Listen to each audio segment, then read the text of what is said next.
Okay, we'll come to order. This is a special meeting. At 7:30, it's Wednesday, an odd day for us, but December 7th. Okay, we'll come to order. City Clerk? Roll call. The record will show that all council members are present. Okay, we'll start with a Pledge of Allegiance from Councilman Ridgeway and the invocation from our City Manager, Homer Bludau.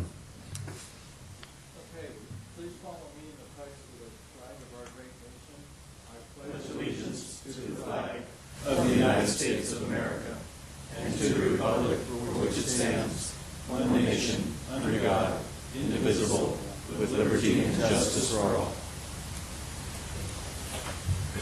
And it is fitting after that we do give memory to those men and women who were at Pearl Harbor in 1941. Please bow your heads and join me in an attitude of prayer. At this council meeting, may we be guided by the wisdom of our past and keep in mind the hopes of our future. May the ideas of democracy, cooperation, and freedom guide our thoughts and our decisions. May we listen with open minds while we bring our own ideas, values, and insights to this meeting. May we be eager to be just, protecting the rights of all, and may we be compassionate, serving the most vulnerable and needy of our community. And may we serve our city with respect and dignity. Amen. Amen. City Clerk? Continued business. Item number 1, general plan update, reconsideration of mixed use in Mariners Mile. Who's going to staff report on this? A very brief one, Mr. Mayor. Thank you. The council asked us to bring back this item to the General Plan Advisory Committee to consider the parcels that meet the standard that was proposed in the policy of 200 feet of frontage. And we did bring that to them Monday evening and shared with them the exhibit that you have and is on the screen, with the yellow parcels being the ones that meet the standard of 200 feet. The committee once again expressed their concerns with residential use on this side of Coast Highway and Mariners Mile.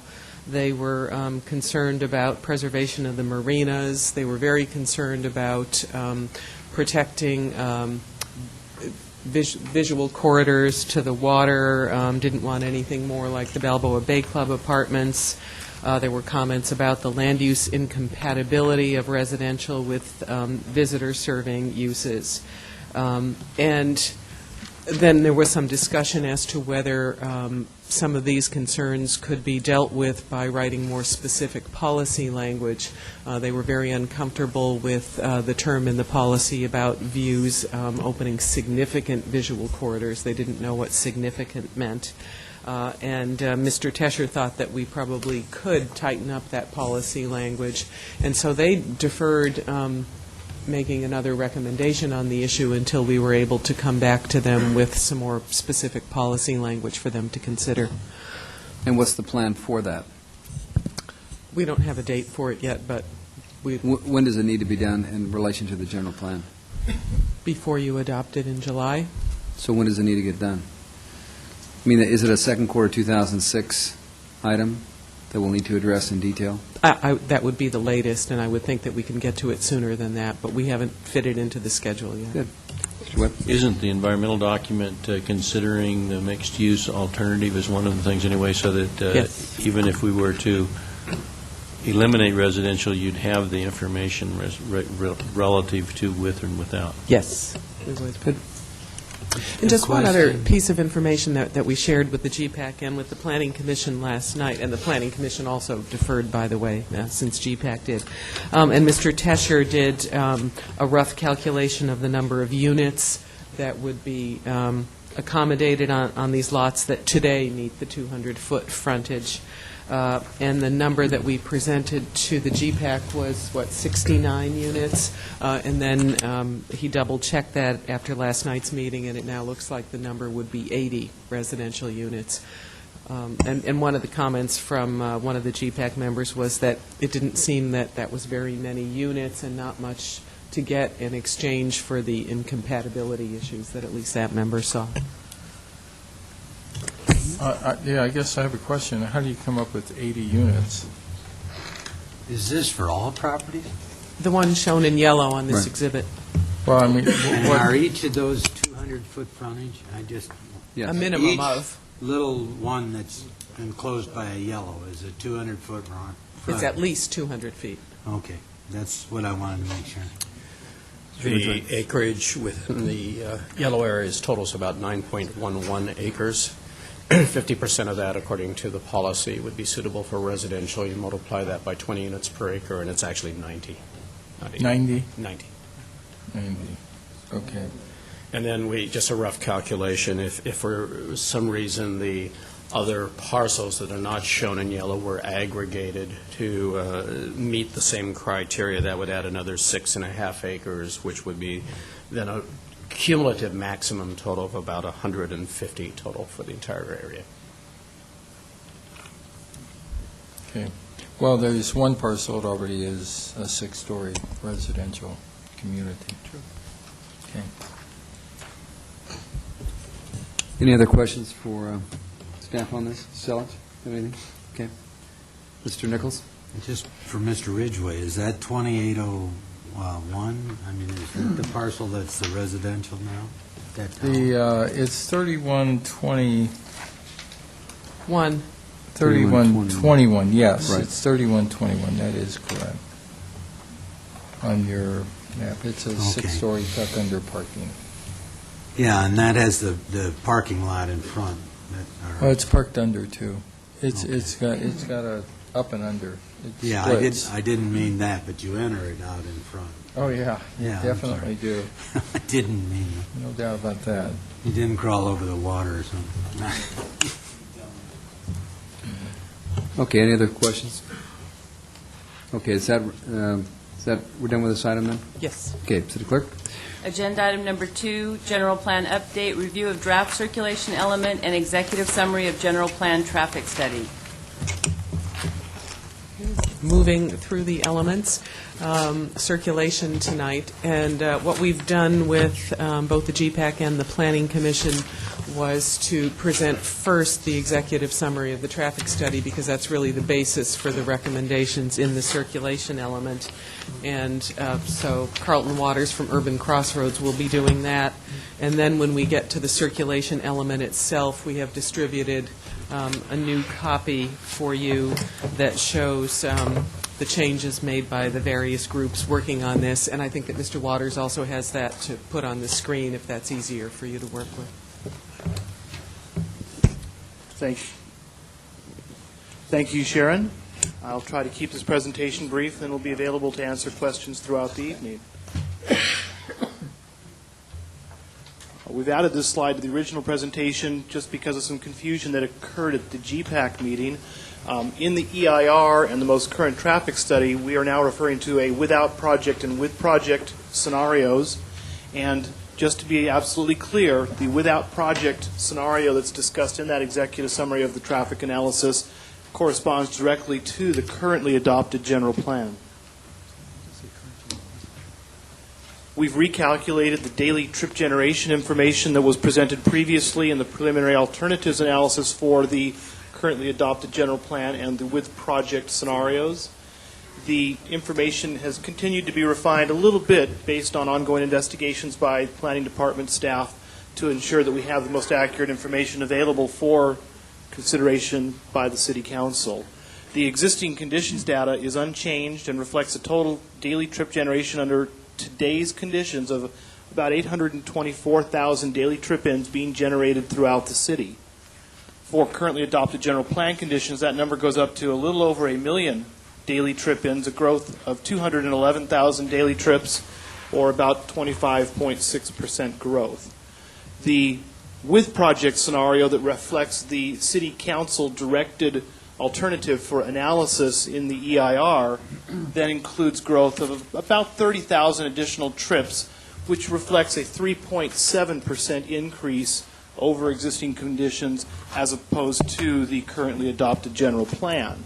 one of the points that we found it necessary to emphasize in discussions with the Planning Commission was that trip generation is only the first step in the traffic analysis process.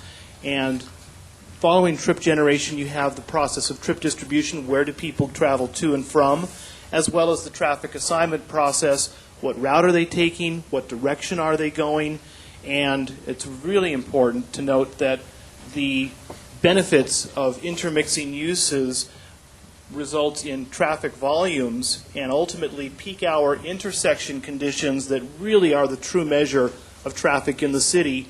And as we'll see, these increases in trip generation that I'm describing, because of the differences in the mix of uses, ultimately results in improved traffic conditions, even with a slight increase in trip generation. I'm not going to dwell on the AM and the PM peak hour trip generation. That was included in the executive summary. The trends are very, very similar to the trends I described for the daily traffic. Mr. Nichols, you got a question here? Yeah, I had one question, and that is, it says in the front of their document that these are winter traffic figures. In other words, they're not our high trip figures. The summer is typically higher than the winter. Is that true for our existing? In other words, I'm particularly worried about Corona del Mar and the highway. And I understand that I could have as much as 30% more traffic than you're showing on that highway right now as existing. The traffic characteristics reflect shoulder season conditions, not necessarily winter, but spring, summer, spring, fall, and winter. The shoulder season is when the traffic counts have been collected, so it's more likely to be a September or October count, or perhaps a March, April type of count period. So it is true that the actuals during the summer could be as much as 30% higher on Corona del Mar Coast Highway. The study does address the traffic changes that occur, the pattern changes that occur during the summertime, Councilman Nichols. The greatest increases are actually observed on the routes leading to and from the beach, and so it's Newport Boulevard, it's Jamboree Road, Newport Coast Drive that experience the kind of increases that you're describing. I believe that the increase on Coast Highway was you said 75% down there, didn't you? I believe that that is a correct reference to the study, yes. But you said up to 30% on the others, and so I'm questioning what is the amount in Corona del Mar, because that isn't given at all. I believe we do have that information in the study, and I don't have it on the tip of my tongue, so I'll look into that and get back to you definitely. Thank you very much. But if I could just comment, if we used average ADT in the summer, that wouldn't be accurate for 9 months out of the year. But nobody said the other 9 months are 30% lower. Oh, I thought you said that. He said that during the summer, they're a minimum of 30%, or everything was less than 30%, but they're higher at the beach, and the beach traffic, particularly out on the peninsula, was 75% higher. That's what the study says, Homer. In my words, I'm not trying to. Great. I'll go ahead and continue with the council's permission. I'm sorry. We do have existing traffic count data that is the same traffic count data that has been presented to the council previously. The count data for both daily conditions and peak hour conditions reflects 2002 baseline conditions that were the data compiled at the beginning of the general plan study process. We have examined more current traffic count data that was provided to us by the city traffic engineer and have found that the 2002 count data is actually a few percentage points higher than the more recent traffic count data. So we're very confident that this existing traffic count data system that we have in place is a good conservative baseline for purposes of evaluating your general plan. The two highest volume roadways in your system under existing conditions are MacArthur Boulevard in the vicinity of the 73 freeway, and then also Coast Highway in the vicinity of the Upper Newport Harbor Bridge. I should say Bay. We've examined, as I mentioned, two additional scenarios above and beyond the ones that have been presented previously during the preliminary alternatives analysis, one that reflects currently adopted general plan conditions, and then the other one being a with project scenario that includes all of the growth that was included in the scenario that was chosen by the City Council for analysis, as well as growth in the region surrounding the city of Newport Beach, consistent with the regional projections through the year 2030. Yes, I see a question. And that assumes a 19th Street bridge? These forecasts, based on the findings of those preliminary alternatives, do include the 19th Street Bridge as a facility that was necessary to eliminate what we saw as a need to perhaps widen Coast Highway through the Newport Shores area by at least an additional through lane in each direction. And then, based on the traffic volumes that were observed in the Mariners Mile area, this model also included the widening of Mariners Mile to include 3 through lanes in both directions. Well, let me break it down simply. Since the city of Costa Mesa, as I understand it, is opposed to that bridge, and you're saying that would had a significant factor on your numbers, how are your numbers accurate if you assume that that bridge is going to go through? We have the numbers from the preliminary alternatives analysis, which had very similar trip generation characteristics to the ones for both of these scenarios. As I'd mentioned, the city's trip generation only varies by about 3% between these scenarios, and so this special issues section of the traffic report continues to inform the council about the situation that will occur if that 19th Street Bridge is not actively pursued and ultimately constructed. So your level of services, your projections in here are the same, you're saying, with and without the bridge? No, I'm saying that without the bridge, you would need to provide an additional through lane in both directions on Coast Highway through Newport Shores. Then let's work backwards. How can you assume that a bridge is going to go through when the city who has that it's going to go through opposes it and has opposed it for quite some time? It's currently an element of the overall countywide master plan of arterial highways, and at this point is still a facility that requires a cooperative process, including the city of Newport Beach, before it can be deleted from the planned system. Well, I understand that, but then your numbers on the ground are different than the numbers in your charts, right? And the EIR will also include a discussion of those numbers that would occur if the 19th Street Bridge is not constructed. Including levels of service? Yes, we have the levels of service from the preliminary alternatives analysis that are still relevant and appropriate for All right, discussion so in the EIR. there'll be two levels of service numbers, one assuming the bridge goes in, and one assuming it does not go in, like it is today, and none of these improvements that you're suggesting are made. In other words, what is on the ground today on a projection go-forward basis? Is that right?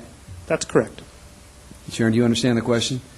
I mean, so that the public knows that if it says level C or D or E at Superior and PCH, then that's a real number, not a projected number that we got a 19th Street bridge. Yes, and we'll have it both ways, both with and without the bridge. That's good. That's fine. That was the point, because I saw this in the assumptions here, and I wasn't sure that we had looked at it on both sides. That's great. Thanks. An important point. City Attorney? Can I just ask a question? One thing that I think I heard Carlton say was that with the numbers, if the 19th Street Bridge does not go in, then you would need to add the 2 through lanes on Coast Highway through Newport Shores, and then that would not change the level of service. I believe I said Is that accurate? a minimum of an additional through lane in each direction. And in order to achieve level of service D, which is what we were looking at in the preliminary alternatives analysis, I believe that we found you would need 5 westbound through lanes and 4 eastbound through lanes. Is that clear? Great. Well, And no, what I mean, else? I won't, we have any, just don't rush over that point. Do we have any council comments on this assumption? A different portion of the same thing, but Okay, go ahead, Mr. within Douglas. Corona Del Mar, the assumption was made there will be no changes in the highway. So I'm assuming that to get to your level of service D, how do you do that? I mean, you said you were going to have one eastbound lane and one westbound lane, one going through Marguerite and one from Marguerite to Coast Highway and the other one from Goldenrod to Coast Highway, right? If you can bear with me for just another few minutes of the presentation here, we'll get to that point explicitly at the end of the presentation, Councilman Nichols. Thank you. Thank you. I think that's it. Go ahead. Excuse me. Great, thank you. As part of the executive summary and the overall analysis, we've put together some tables that show the roadways that experience the greatest increases in traffic from existing conditions through to the currently adopted general plan condition, as well as for the existing condition to the with project scenario. Most of the roadways that are on this list of roads experiencing an increase greater than 10,000 trips or vehicles per day are up in the airport area. The greatest increase in traffic that's projected is on Newport Coast Drive, a 17,000 vehicle per day increase. This is a roadway that was designed to carry much greater traffic volumes than the existing levels of traffic. And in fact, some of these volumes are probably already out there because this is an area where active development has continued to occur since 2002. Most of the other roadways are in the airport area: Campus Drive, Irvine Avenue, Jamboree Road, MacArthur Boulevard, up near the 73, all in the vicinity of the airport area, and then Coast Highway itself. An area that I noticed was missing is Coast Highway, Dover to Tustin. Now, this has to do with an increase in volume in that area, not just the volume itself, right? That is correct. Because there's really no feeder streets into that area. Dover's one end and Tustin's the other, and there's very little traffic, new traffic can be added. Is that the reason? It's probably falling into the 8,000 or 9,000 vehicles per day increase. It happens to be below this cutoff point of 10,000 vehicles per day, and there is a slight increase, or perhaps a couple thousand vehicles a day coming down to Riverside Drive. That's probably why we get from 11,000 increase down to a 9. That's good. Just Great. on the border. Thank you. For the with project scenario, the only roadway that actually joins this list of roads that have an increase greater than 10,000 vehicles per day is Newport Boulevard between Hospital Road and Coast Highway, which now is just slipping in with an increase of 11,000 vehicles per day. I'd like to ask another question in percentages. Again, Coast Highway from MacArthur to Marguerite, and including Marguerite, is not in this. And percentage-wise, that has the minimum amount of capacity. So percentage-wise, it would probably have like a 50% increase in traffic, even at 10,000 or very close to it. Should that not be shown? Its percentage increase would be higher than these. That information, if that's the way that you choose to evaluate these increases in traffic, could certainly be calculated from the graphics that were presented previously and are included in the executive summary in front of you. From our perspective, we felt that it's the volume of traffic and the heaviest increases that would be of greatest interest to the public and the decision makers. Certainly you could look at it that way. I'll go ahead then. We've given you a list of all of the intersections that have been evaluated throughout the city so that you can see the existing levels of service during the peak hours, both AM and PM, as well as for currently adopted general plan conditions and with project conditions for those of you that have an interest in a specific area of town, for instance, Corona Del Mar. With that information, we've then taken a little bit of a report card type of look at how we're doing as a city for an intersection level basis, and this is before the traffic engineers have a chance to go in and try to improve things. This is without any improvements to the roadway system whatsoever. Under this situation, we have 6 intersections that are deficient for existing conditions during a combination of the AM and the PM peak hours. And when you look to the future, with all of the background growth in the region, including places like John Wayne Airport, City of Irvine, UCI, et cetera, then that number goes up to a total of 24 intersections for currently adopted general plan conditions. And this is where that emphasis that I gave you earlier, that trip generation is only one part of the story. It's only the beginning of the sequence of determining what traffic conditions will look like in the future. Because of the mix of uses that has been projected, what we see is that for the with project scenario, even with slightly higher trip generation, we actually have 2 less intersections that are going to be operating at level of service E or F during the peak hours. Those two intersections are both up in the airport area, which happens to be one of the areas where we've actually increased the trip generation, but have been very careful about trying to improve the mix of uses and how the interactions can take place up in the airport area. Those intersections are Birch Street at Bristol Street North and Campus Drive, Irvine Avenue at Bristol Street South. Could I ask again about Corona Del Mar? Because there you're already at E and F, and you're not, how did you get a C on this one thing? I mean, Marguerite at Coast Highway is currently at D and would go to level of service E for either of these two scenarios. Goldenrod at Coast Highway is currently at level of service E in the morning peak and would go to a level of service F for either of the scenarios in the future.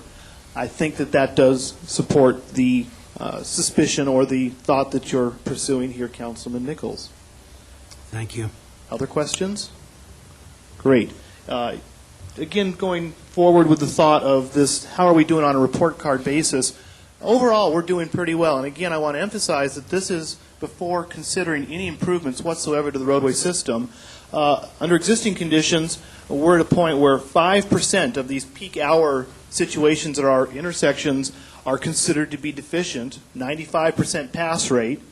And even for the future, we're looking at pass rates that exceed 80% and intersections that are considered deficient, level of service E or F, of around 18 to 19%. As I said, that's before the traffic engineers get a hold of the situation and can start to do something about that situation. We've also given a summary strictly of the deficient intersections just to, if you want to focus your attention on the bad news, here it is, as opposed to the overall intersection list, which told you the whole story. That takes us to the point where the traffic engineers really start to have fun. Your city traffic engineer and I have very carefully considered improvements to the roadway system that would result in improved levels of service and meeting the city's level of service standard of as close as possible to the level of service D that you have in your currently adopted circulation element. Most of these improvements that we've contemplated are spot improvements. For the most part, we're not talking about continuous additional through lanes along long stretches of roadway segments. We do have some roadway segments where improvements are required. Mariner's Mile is a great example of one where, yes, you need to have 3 through lanes in both directions through Mariner's Mile is the recommendation I'm here presenting to you tonight. Most everything else are spot improvements, locations where we felt that there might be issues with the constructability of these locations. We've been out in the field, in person, walked the intersections to ensure that these improvements we feel can be built. Yes, Mayor. On your projections, this is a follow-up question on the 19th Street Bridge. Do your projections assume 6 lanes through lanes in Mariner's Mile? Yes, they do. And will the EIR be looking at the fact, the existing, which is not 6 lanes? In other words, just like the 19th Street Bridge, your assumption is going to look, we don't have a bridge, and we only now have 4 lanes? Yes, we have that information from the preliminary alternatives analysis, and that is another special issues topic of discussion in the traffic study report that will also be reflected in the EIR. Good, thanks. And also level of service on intersections, too? Yes. On-the-ground conditions? Yes. Great, thanks. If you don't widen it, here's what you get. Thanks. Not a pretty sight. Councilman Carlton, Daigle? I had a question for you. Towards the bottom there, Campus Drive at Bristol, it says that currently adopted is the 5th through lane. Can you kind of explain any improvements at Campus in Bristol? Sure. These are additional intersection improvements that are required in the context of your currently adopted general plan land use element, and then the alternative that was selected by City Council for analysis. This is not an improvement that's necessarily shown in your currently adopted circulation element. It's simply required either way. This is a case where when you walk out to that intersection, and if you've been out there, and I worked for many years in the airport area, that intersection is one of the real keys to this area, because what you have is a very large, successful office commercial complex comprised of both the Newport Beach Airport area and the adjacent city's Irvine Business Complex. And until very recently, no one lived there. Everyone was headed out of there during the peak hour, and what you saw is that was a point where additional capacity is necessary, and it was one of the key points in the system. What we've seen is that in order to improve the level of service out there with improvements that your city traffic engineer and I felt were feasible, going out there and putting a fifth through lane on Bristol Street going through that intersection towards the 73 freeway could be accomplished on the inside or freeway side of that lane, that intersection. You would need to then carry that through the intersection and provide a third on-ramp lane essentially to the 73 freeway, which is consistent with the traffic patterns that we've observed. We feel it's feasible. Those that are familiar with working with Caltrans would realize that the term feasibility does not imply a lack of effort or pain, but it's something that could be accomplished. And Caltrans is very interested in working with local jurisdictions to make sure that their facilities, their on-ramps, and the intersections that provide access to them are working efficiently and effectively. So that's what that particular improvement would entail. Other questions? Great. Let me get to the finish here. We're just about there. The final table that we've included in this executive summary is really a very interesting table, and one where I feel like I get to finally put on my big 10-gallon white hat and provide some good news to the City of Newport Beach and its decision makers. And that is when you take a look at the previously adopted circulation element and the current recommended circulation element that we've brought before you tonight, if you've very carefully read your existing circulation element, you realize that it says that there's a policy to achieve as close as possible to level of service D, but we recognize that because of regional traffic, we may not always have gotten there. And in fact, when you take a look at that final table, after the improvements that were proposed in the circulation element that you have currently adopted, you have a number of intersections that when regional traffic, which it's there, is considered, you had a final resulting level of service projected at level of service F, level of service E, level of service E, a total of 18 intersections that were projected to operate at level of service E or F in accordance with the currently adopted circulation element. We've gone in and looked at these improvements that we believe are feasible, and once the improvements that we have recommended have been implemented, we're down to the point where we have a total of 4 intersections throughout the city that would operate at a level of service of E or F, one of those being here in the airport area, that same wonderful intersection of Campus Drive at Bristol, and then the other intersections being located along Coast Highway. Those in Corona Del Mar would stay E and F, though, right? Considering the issue of community character and the pedestrian-oriented village nature of Corona Del Mar versus going in there, widening the roadway or stripping out parking and killing the commercial uses along Coast Highway, we decided that our recommendation to the council for your consideration, debate, and ultimately your decision was to maintain that 4-lane section of Coast Highway. The council, of course, has every right and But there was responsibility no to consider that. alternative calculated that showed your changes that did make this level of service D, right? Yes, we do show what improvements are required, and the improvements are additional through lanes on Coast Highway.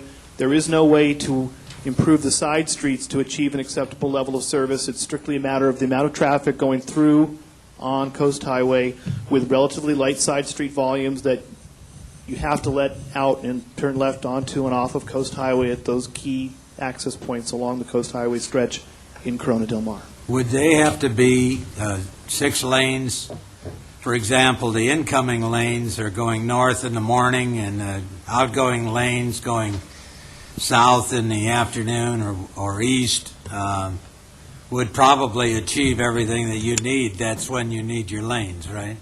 During that peak hours when you need the lanes, and interestingly enough, the morning peak hour traffic volume is heavier than the evening, and it would primarily be that westbound or northbound direction on Coast Highway that you would need to provide the additional lane in order to achieve an acceptable level of service. And that would change the level of wait for people trying to get through Coast Highway by about a minute at Marguerite and a minute at Goldenrod. That's correct. I have a question, and that is, since these are a list of improvements, we're going to do a 15-year capital improvement list for our City Hall projection. Are we going to throw these improvements in there as possibilities too? In other words, how are we going to pay for all of this?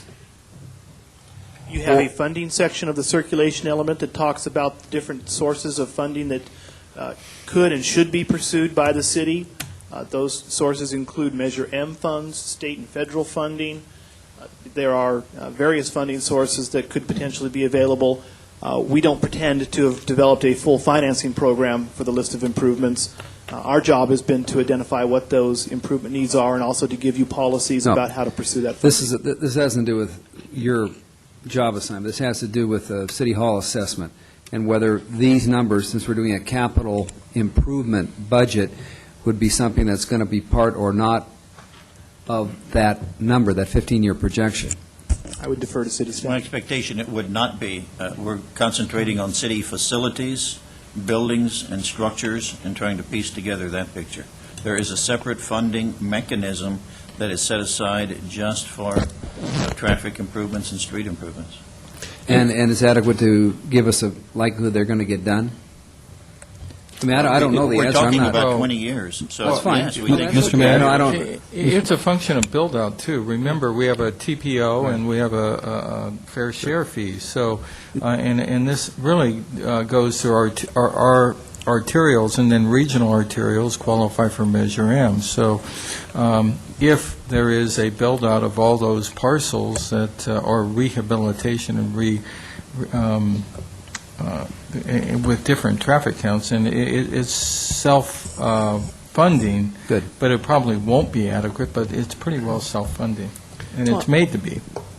And the fair share fee is based on build-out of the plan expressed in the circulation element, and so I would expect that after the general plan is amended, that we would recalculate the fair share fee based on this list of improvements. Good. Thanks. Mr. Wood?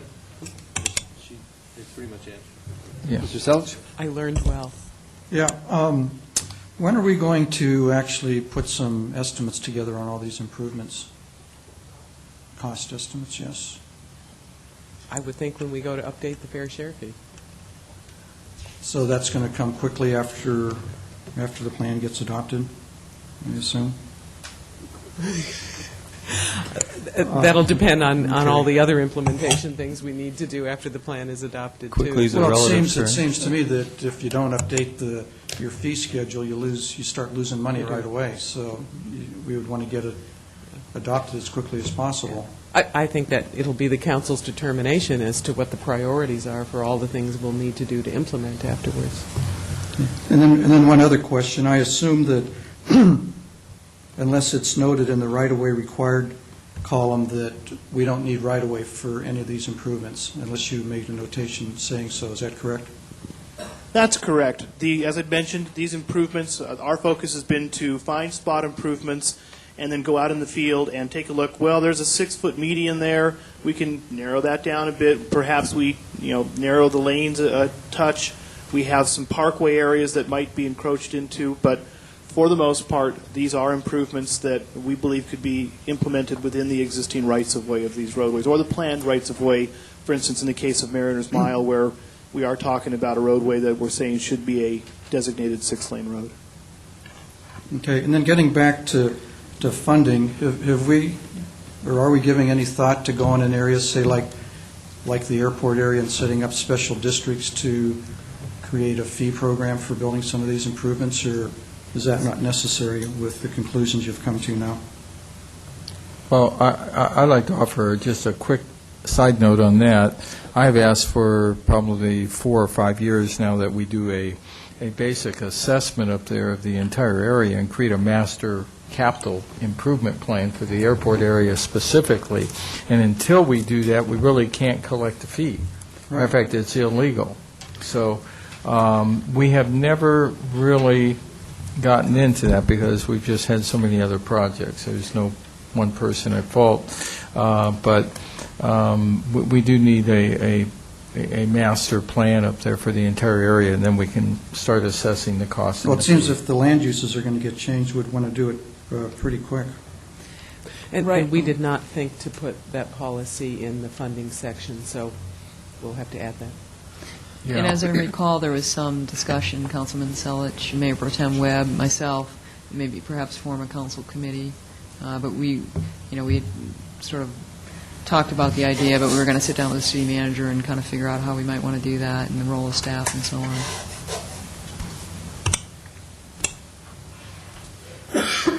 Any other questions?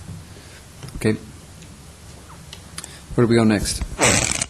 We have before you the element, the draft circulation element, as was indicated at the outset by Mr. Waters. In front of you, you have the version, a copy that The multicolored one?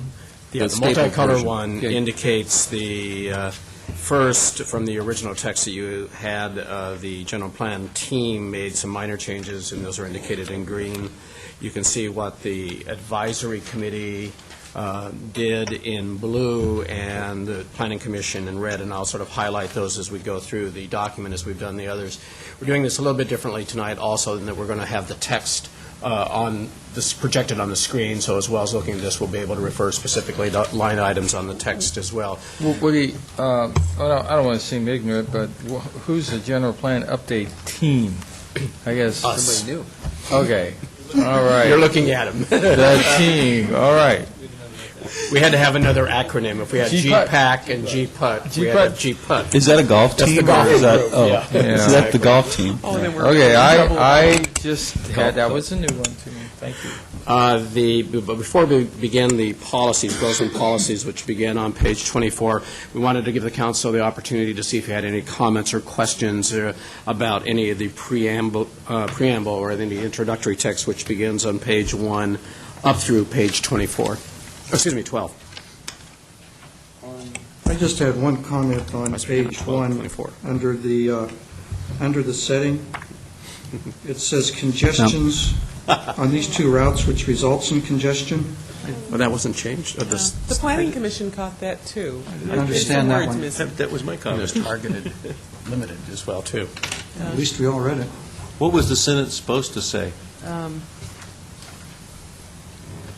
I knew last night. And it's something like concentrates traffic on these two routes, which results in congestion. But we'll fix that language.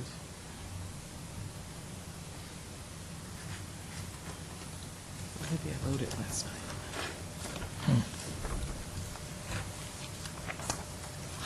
I did write it last night. Yeah, you know, actually in that same. High traffic volumes on these two routes.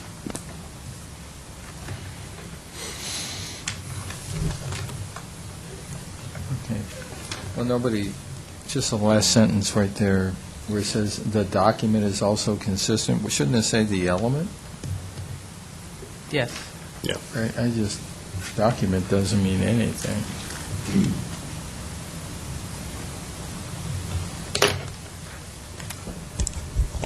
Who's typing? Carlton. Multi-talented. Unbelievable. We're going to make these changes right now, huh? Exactly. Okay. To the extent we can. No keep up. chance. You need to go up above and change that word document to element. The end of it. This is the ultimate secretarial. Right there, right And we there. decided yesterday evening this was not my chosen second career either. But we'll do the best we can. Are we on page 3 yet? Anything up to 12. Okay. Having gone through a number of circulation element updates, planning, beginnings, and everything else, the last time we did this back in 1988, and then reworked again a little bit later, and ultimately coming up with the document that is shown printed in 1996 as a circulation element. One of the things that we got into was discussion of roadway capacities. On page 3, under roadway classification system, we have reduced the number of designations in our circulation element from what we have there today, and eliminated the various different sections that, like a primary augmented or a major augmented, which are really were those types of streets with extra lanes at the intersection. However, one of the things we did in the past is we didn't try to come up with a specific capacity for a primary, major, or secondary street. We put in a range. This particular plan says that a principal arterial can accommodate up to 60,000. Majors are up to 45,000, and so on and so forth. If you look at our system in the build-out, almost every major arterial in town exceeds the capacity that is shown in here. And so it would be my recommendation that we work towards the same type of classification capacities that we have in the plan today and use ranges rather than trying to specify a specific number. For instance, MacArthur Boulevard has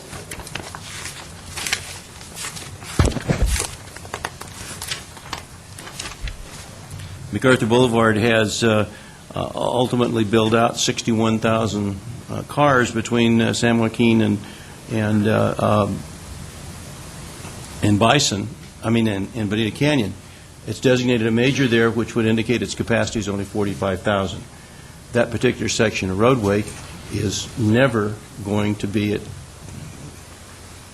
having any problems at 61,000 through there. So that I think that we need to relook and rethink and perhaps go back to what is currently there and show ranges rather than specific up-tos. I would suggest that the number that you have be the low range and that you add maybe anywhere from 5,000 to 10,000 more trips in those classifications. For instance, a major would be, say, 45 to, in the present plan, we have 45 to 51,000. But if you consider that your augmented, which you have eliminated, would give you greater capacity at the intersections, you could actually show that to be a higher number. What I'm concerned with is that people will look at this and say, look at this, and then our projected numbers, and say, you have a major arterial designation on that street, which shows you only have 45,000. You are obviously way off because it has 61,000 cars on it that you're projecting, which means that you are 25% over capacity.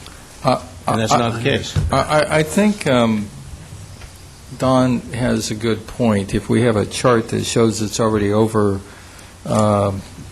its limit according to the defined information, we need somehow to qualify it. And I would suggest, Carlton and somebody, Woody, in the document itself, even though we define whatever it is, arterial, major arterial at MacArthur is up to 45,000, when in fact it's doing 61,000. I think the qualifier in the document itself is if you take into consideration, and again, your comment earlier, distribution, time usage, LOS at intersections, these 45,000 certainly have the capacity to go up much higher. It's just a steady 24-hour stream. So I think you need to, Don's correct, I think the document itself needs to be reworked to establish, because the guy coming to the counter is going to look at the definition, he's going to go to the chart, and he says, look at that, it's 15,000 ADT over its defined limit. But that's not correct. And so you have to, this qualifier about distribution and LOS has to be written into the document more than it is. Matter of fact, this is a very weak document when you look at it in that regard. You're really you're focused on trip ends, you're focused on ADT, and yet you don't incorporate that concept of distribution and LOS very well.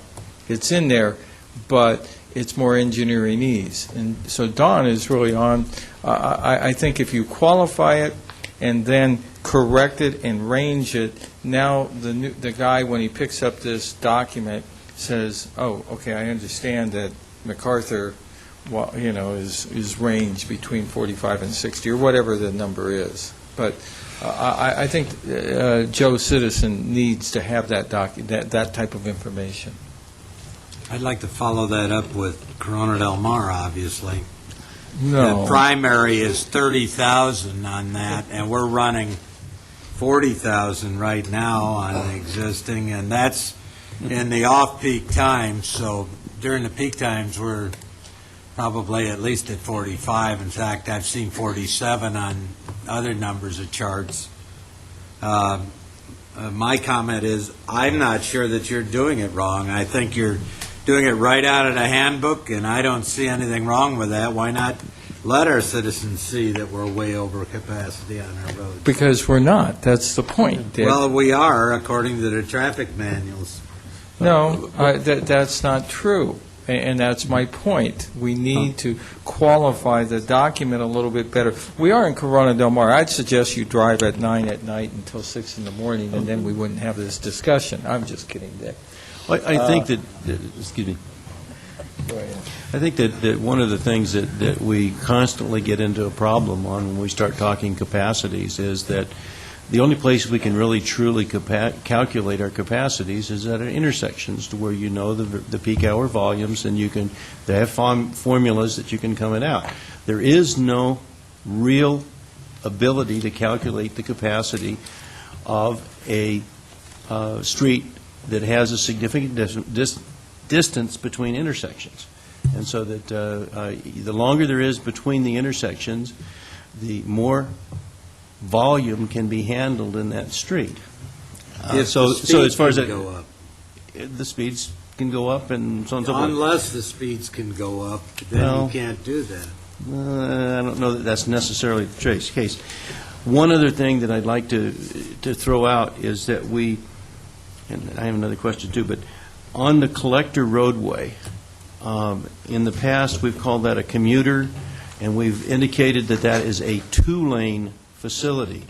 In our definition here, we say a collector roadway is a 2 to 4-lane facility. I'm not aware of any 4-lane collectors in the community at the present time, and I would strenuously object to having 4 lanes in there, because we've downgraded Dover Drive between Irvine Avenue and Westcliff to a collector with the idea that it would remain 2 lanes. Santiago was downgraded from a secondary to a collector to get 2 lanes. Marguerite, between Fifth Avenue and Coast Highway, was downgraded to a collector to get 2 lanes. So I think that definition clearly needs to be a 2-lane roadway and not mentioning 4. I do believe that in the airport area, we have some roadways that are not designated as arterial roadways and would therefore be considered collectors, such as Dove and Quail, that are in fact 4-lane roadways, and it's the reason that definition is written the way that it is.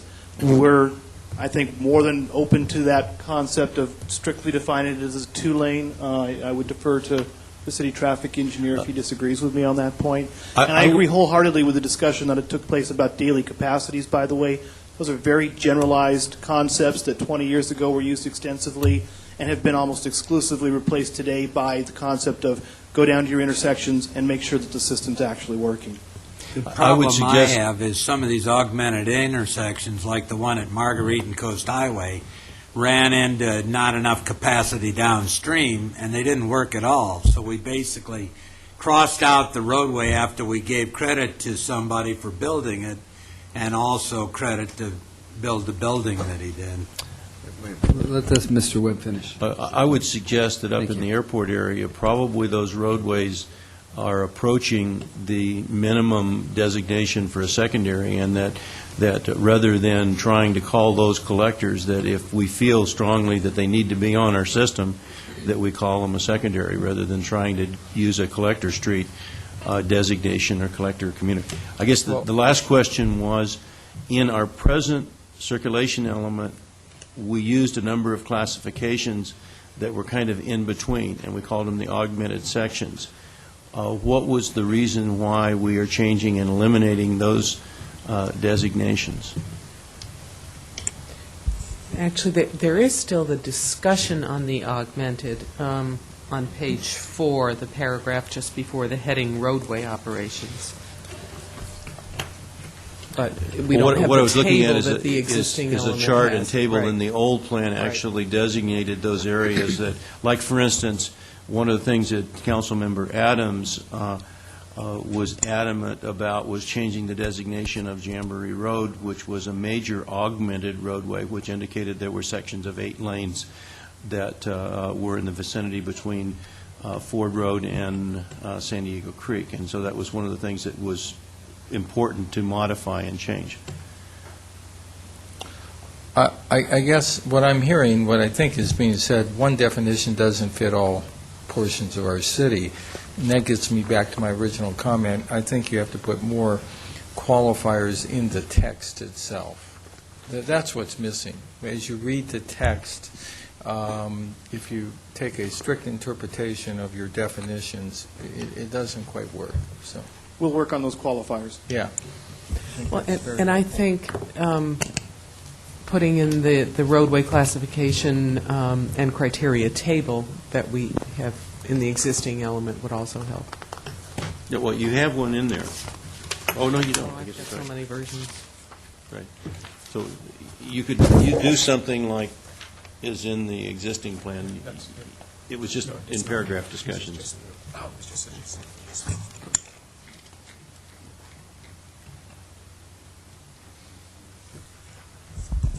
Any other comments here from council? Mr. Nichols? Well, just the one that I think we observed going up the hill, and that is 6,000-pound commercial vehicles. Do we have some Hummers that I think are getting close to that, or so? Is that something that we? If they're yellow. Maybe if they have chains on. I don't know, but is this something that we want to maybe make 8,000 instead of 6? I don't know, but I think we're approaching that, are we not, on even passenger vehicles? Rich, what did we finally do up in Newport Coast with that weight limitation? On the streets we adjusted up there, we did make it an 8,000-pound limit. I think the issue here is this text has sort of followed what's in the adopted ordinances and regulations by the council. If we want to change to 8, we could do that. We could go back and modify all those the ordinances, resolutions, and change out all the signs. I don't know that from a practical standpoint there's any enforcement problems with the way it is, but I think going forward in the future we would probably use that higher 8,000-pound limit.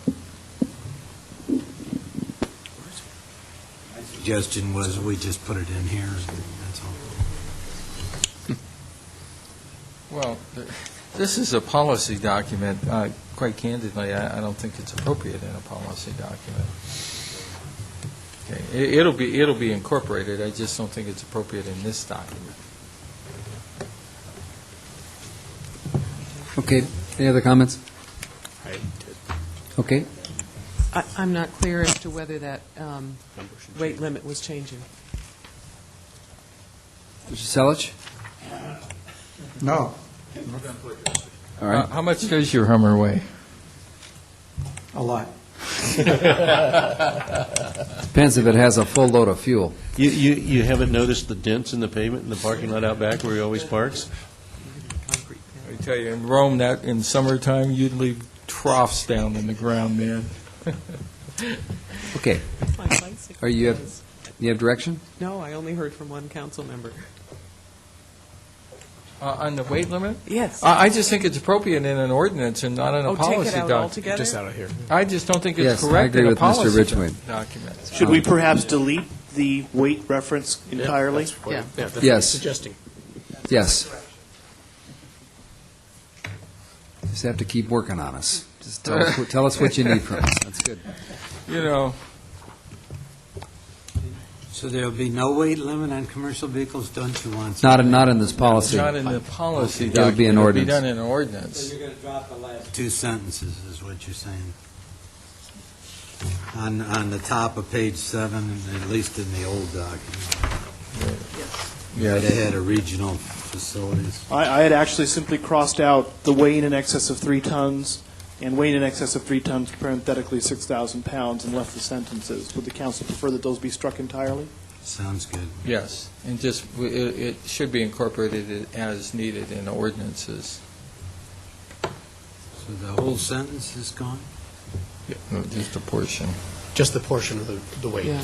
No, but we're The going rest of to, it in. we're going to close down PCH through Corona Del Mar.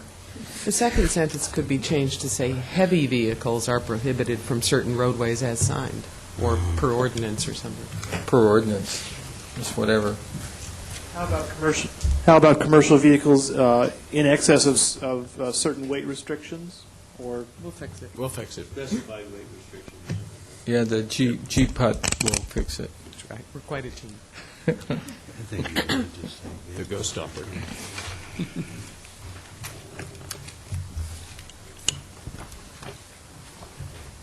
Okay, you have direction?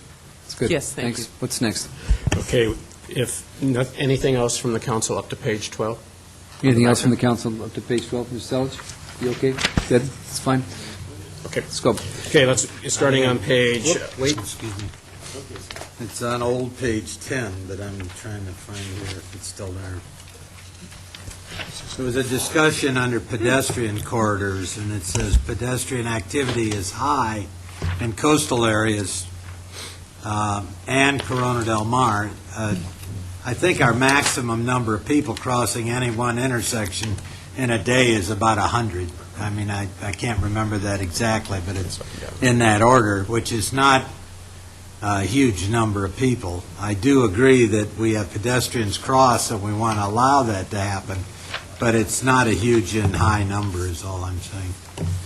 I think you certainly have much higher numbers in Balboa Island and the peninsula, and also along Mariner's Mile. That sentence, the first part of that sentence is just referring to pedestrian activity being high in those areas, not necessarily that the crossing.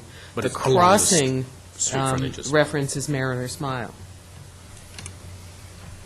Actually, yes, that's one of the problems in that location, but the one that is probably causing most of the westbound delay in the afternoon and morning is the heavy left turn lane from Coast Highway on to Riverside, in that lane fills past capacity and is timed out before all the cars can go through almost every cycle during the peak hour. So that really one of the items that hasn't been listed as an improvement here is a second left turn lane onto Riverside that does require more right-of-way than the 12-foot that was for the rest of the roadway, and there are some building setbacks in existence that would allow for that today.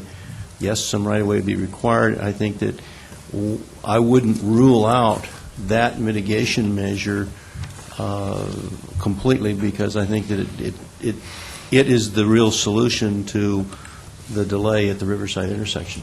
Well, this section isn't blaming the pedestrians for delay, it's just saying they're there.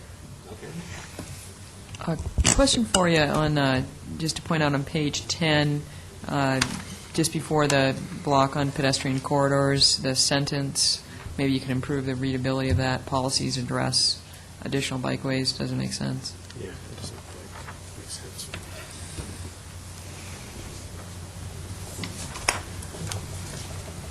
I think if we just say additional bikeways could be developed. Sure.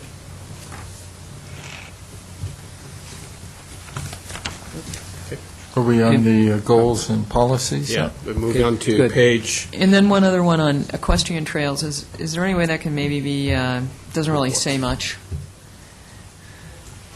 That's on page 11.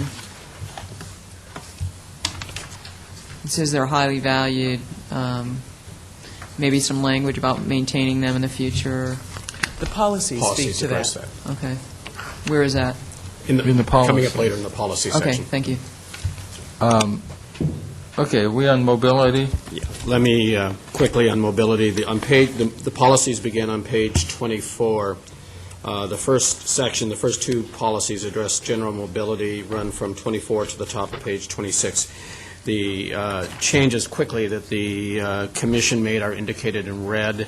Primarily, there was a discussion on the goal about the term oversized, the discussion of supersized as another word was possibly used there, et cetera. So the word expanded primarily was inserted to replace oversized. Let me indicate for your attention that the policies that are deleted at the bottom of page 24 and to the top of page 25 pertaining to marine transport have not been deleted from the document. They have just been inserted at the back of the document in another section. So that does not mean they have been deleted. And those were the only changes made by the Commission in this section. Woody, and I'll ask Council's indulgence. Under Goal 1.1, the word primarily just throws me off. It doesn't really add anything. I guess I know what they're trying to do after I heard you read it, but why use just is not expanded to accommodate growth in the surrounding region? Why? You don't need that primarily in there. Quite honestly, it's more redundant than anything. So I would strike the word primarily. I understand what they're doing, but they accomplish the same thing as not expanded to accommodate growth in the surrounding region. I have a question on 1.1. I think it was the last one. It was the last throw-in. Okay. I just, makes no sense. Mr. Nichols, go ahead. Shoot.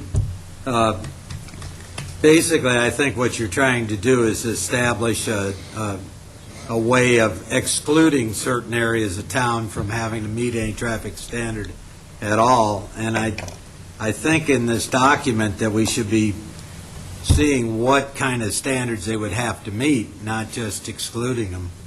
And that's what you're doing with this, establish the level of service that reflects the character of various unique districts and neighborhoods of Newport Beach. By definition, then, anybody else coming along could, well, gee, this little neighborhood here is, we got to take it off the map. We can't do any traffic mitigation there, and this one over here. And in fact, you're doing that to all of Corona Del Mar, and I think that's not the proper approach. Well, but if you move into the next section on the roadway system where the actual levels of service standards are set, to add any more to that list of exceptions, if you will, would require an amendment to the general plan. It's not something that could be done easily. Basically, that statement is being used to exclude Corona Del Mar from having to have any traffic mitigation done, period. And I don't think that's an appropriate statement to be in the general plan. Well, help me out here, G-Pud.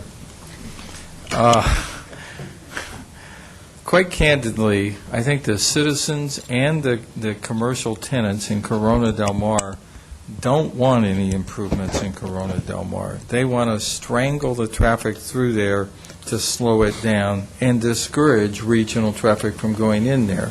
So believe it or not, I think some of these comments are made in the policy to accommodate what the citizens and the commercial businesses are saying. My question is that your general plan is required to meet certain levels of traffic standards.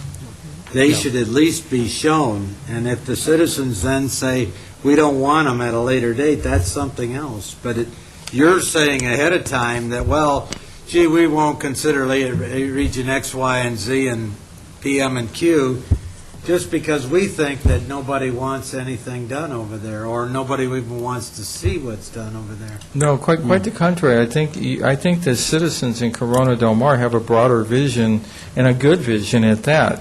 I think by constricting or maintaining a constricted PCH there, you force traffic to, you distribute traffic to Newport Coast Drive and other, and discourage the traffic from coming there. So we don't require those mitigations to bring these down to those kind of traffic standards. We're still E and F throughout Corona Del Mar on the traffic.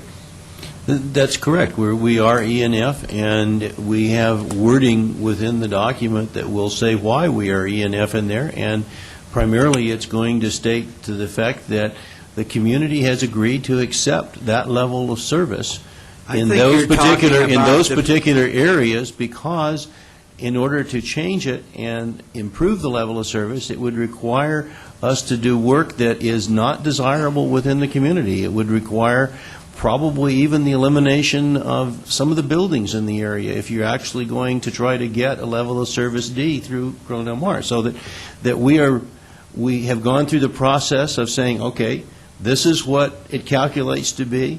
We have a level of service E. We have a level of service F. Our general plan states that we were willing to accept that level of service in these locations, and that makes it makes those locations consistent with the general plan because we have accepted it. I think we should make the calculations to see what they are. Your We have, and it's in the document. Based on a small group of people representing commercial here. Not It quite is the not contrary. based on all of Corona Del Mar. There's been no vote or anything like that. I think that if you will go back a little bit, and when Mr. Selich and Don, what was the guy? Glasgow, visited probably every community association 2 or 3 times in the area, all of the businesses, been to the City Council, the Planning Commission, PB&R Commission, and their Vision 2004 program, which showed what improvements were going to be done in Corona Del Mar, and got buy-off from those people, even to the extent of looking at intersections and actually narrowing the street at corners to shorten the crosswalk widths, and all of that was with the understanding that, yes, traffic was going to be slower, and yes, you might have more congestion in that area, and you will never get the lower level of service. And Don, there was never a vote. There was No. nobody ever went to everybody. We went to the 1 or 2 associations, and that was it. I think You we're had getting 35 people down here that were complaining. That's it. Well, I think that And perhaps it this is a doesn't little bit represent even the businessmen. off target, but at any rate, I think that from what I have heard from my various different contacts over the years, is that people do not want changes in Goldenrod and Marguerite to accommodate the lower levels of service. I would disagree. They put a coffee shop there just to watch the traffic. I go over and watch it every day. Mr. Hefner, I met him there on his bicycle, and he was watching it too. I tell you, it's just the way it is, you know? Okay. Well, we need to keep going on the larger document. So you're saying the marine uses water has been just relocated? To page 33. We'll become Okay, So well, I it's in don't, section 5.2 now. yeah, that's Where it fine. is. It's fine. They had no changes on 1.2, 1.3. GPAC added a phrase to 1.3.2 with regard to truck travel, talking about minimizing noise and vibration. But it didn't come from me, and yet. No, I know the individual that's concerned with it. Oh, well, it's very true, where you, just make the comment, where you put asphalt and concrete together, it's an incredible vibration and noise. On sand, it's going to be on sand. Yeah, okay, well, whatever, I just, I moved temporarily to the boulevard and suffered through the buses coming through there. It's something else. Any other council comment, because we're now in section 2? Mr. Mayor, did you want Yes. to take public comment after each section? I probably should have suggested that when we were on the background before we got into policies. All right, so so we should take it On page Section- 1 What, no, through, just- It's up till now, just how about? up till now. Yeah. How about up to now? Well, that's pretty ill-defined, but up to section 2.0. Well, it's background in section 1. Yes, background, section 1. Any public comment? Well, no rush to the door here, for sure. So I will take an observation, is that for all the consternation in this town about traffic, especially with the initiatives that are floating around, it's interesting that I don't see anybody wanting to comment on this part of the general plan update. And it doesn't look like anybody from the Green Light contingent is here. I mean, I'm not being critical, but this is what we were criticized for in the pilot this weekend, for having no democracy and no input, and here's your chance for input on a very critical element of the general plan that you're voting on, and no one's here to comment. And no one has commented yet except the council. It's the way it is. That's because they trust us. Well, that's the conclusion, or they don't care, one or the other. Or, more importantly, they've trusted their electeds to Or maybe they be carrying feel the that weight. they'll just vote the thing down. Well, that's their option, too. Yeah. But we'd rather have some tuning rather than just a rejection, because that's an expensive rejection, because it still doesn't update our general plan. And we still have spent $2 million plus getting to the point where the voters will have a chance to thumbs up, thumbs down on the whole thing. Okay, no comment? Okay, let's move on, starting Well, at not 6. only $2 million plus, but all the volunteers. No, that that's a have very been good part of point. Exactly.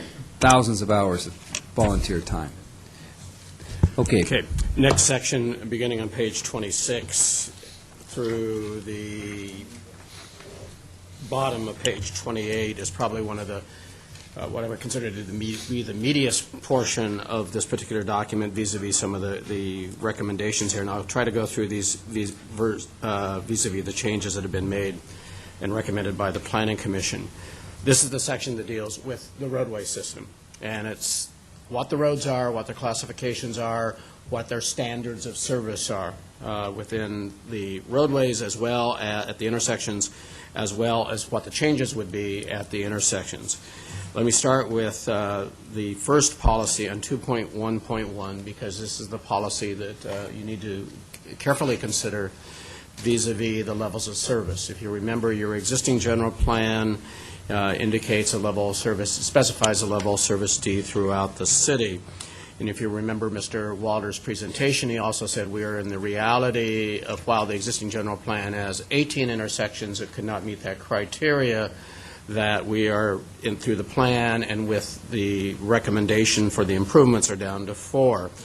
For those 4, policy 2.1.1 specifies the level of service that is considered to be realistic to match the levels of improvements. And specifically, they call out for the airport area on item B, the Campus Drive, Bristol Street intersection, which has been discussed previously. You will note here that the commission added the language that it would apply to that particular intersection and any other intersection shared with the city of Irvine. The thinking of the commission to do that was that the city of Irvine, for the areas to the north in the IBC, have adopted that standard for those roadways. So the recommendation was to also indicate, because in some places we have intersections that are half in the city of Newport Beach and half in the city of Irvine, and that's why that language is added on B. Item D, and actually this pertains somewhat to item E. In the discussions, actually one of the GPAC members raised a really interesting hypothesis, and the hypothesis was what happens if there's no toll gate at the Newport Coast 73 intersection? Does that change the traffic volumes through Corona Del Mar and the intersections that are indicated for potential level service E and level service F here? And the query about that came up, and Mr. Waters can explain this and elaborate upon this, is that in the earlier general plan analysis, back at the last time this general plan was conducted, which was prior to the implementation of the toll road, but when the freeway was proposed through that area, the impacts and those levels of service were not projected for those streets in Corona Del Mar, is our understanding. And so they were hypothesizing that if that toll is removed from that location, would that cause more cars to actually bypass through going through Corona Del Mar and up to the 73 and then north from there. So you will see that the stipulation that was added both by the GPAC and the Commission was to say this is a level of service recommendation that seemed suitable for the area, but they wanted to have the flexibility to change it if it is found through more detailed study and investigation that the level of service might not be that adverse based upon studying what would happen upstream as well. The commission, in addition to adding that caveat, also recommended, and there was a question, do we need to have goldenrod even on the formal list? And therefore, their recommendation for the council consideration was to say, because they recognize the constraints about making any improvement that would elevate it above a F, was to delete it from the list, and to, however, if the council so desired, to keep this intersection in, to again add the caveat with the level of service F pending the discussion or the consideration of the toll gate. And I think rather than going through the rest of it, hold it there, because I think this is an important part of the plan that you need to consider. Okay, sorry. On E, while I don't disagree with it, I think you need to work on the English and the whole sentence itself. Delete this intersection. Well, what intersection? In other words, it just needs, that's a note. The whole thing needs to be reworked. The concept is fine. I don't have a problem deleting goldenrod and what have you in the TPO. It needs to have a capital O, actually. How do we do that, though? You just do it. Aren't we obligated through that ordinance to include every signalized intersection now? It would take an amendment to the ordinance. Right, an amendment to the TPO ordinance. Yes, and yes. the guidelines. Correct. Well, that's for discussion. I mean, I have no problem because it's already at a level of service, whatever. But I just want to make an observation to those who were voted on this. The toll is only 50 cents. I just want to make that as an observation, number one. And I think even the Transportation Authority has done studies on this, and first of all, they've just done a refinancing. So I think it really stretches the imagination to think that they're going to, at this point in time, delete or the Newport Coast 73 interchange from their financing mechanism. Matter of fact, I don't think they can. So this is something that would occur down the line, and a long way down the line. That's the first observation. Second observation, and I do think they have studies, I don't think anybody's going through Corona del Mar to avoid 50-cent fee. I tell you, I'd be surprised if there's 5 people on a given day. And I think they have a study that basically shows that. So it's wishful thinking, but it's not inappropriate in the document. Well, I guess that Mr. Mayor, I guess that this document is supposed to be for 25 years.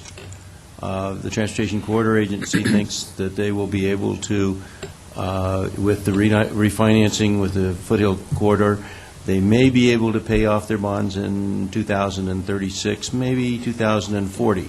That's beyond the 25-year period that our plan is to discuss. If you were to remove the tolls at this location, you'd also have to remove them at Bonita Canyon to be consistent. And I can tell you right now, with the dollar projections that are out there and the revenue shortages that didn't meet the projections when this was first adopted, that the corridor agency is not going to consider removing tolls. And I don't think it's wishful thinking for us to put it in the document. As far as the projections, the same thing happened with the projections on diversions as happened with the projections on how many people would be on the toll road.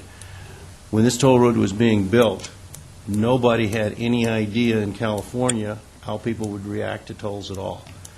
And so that the original projections that the San Joaquin corridor was financed on related to projections that were made and have found to be about 75 or 25% over what is actually out there.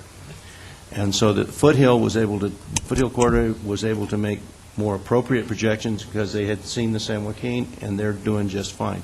So that I think that in the diversion element, and I was involved in a lot of those studies that we made as far as trying to make projections. They did some counts before tolls started and after tolls started, and they showed that there really wasn't that much change in the traffic. And a lot of it was, it's probably 75 cents now at that location, but at any rate. $1.50. Is it $1 in peak hour?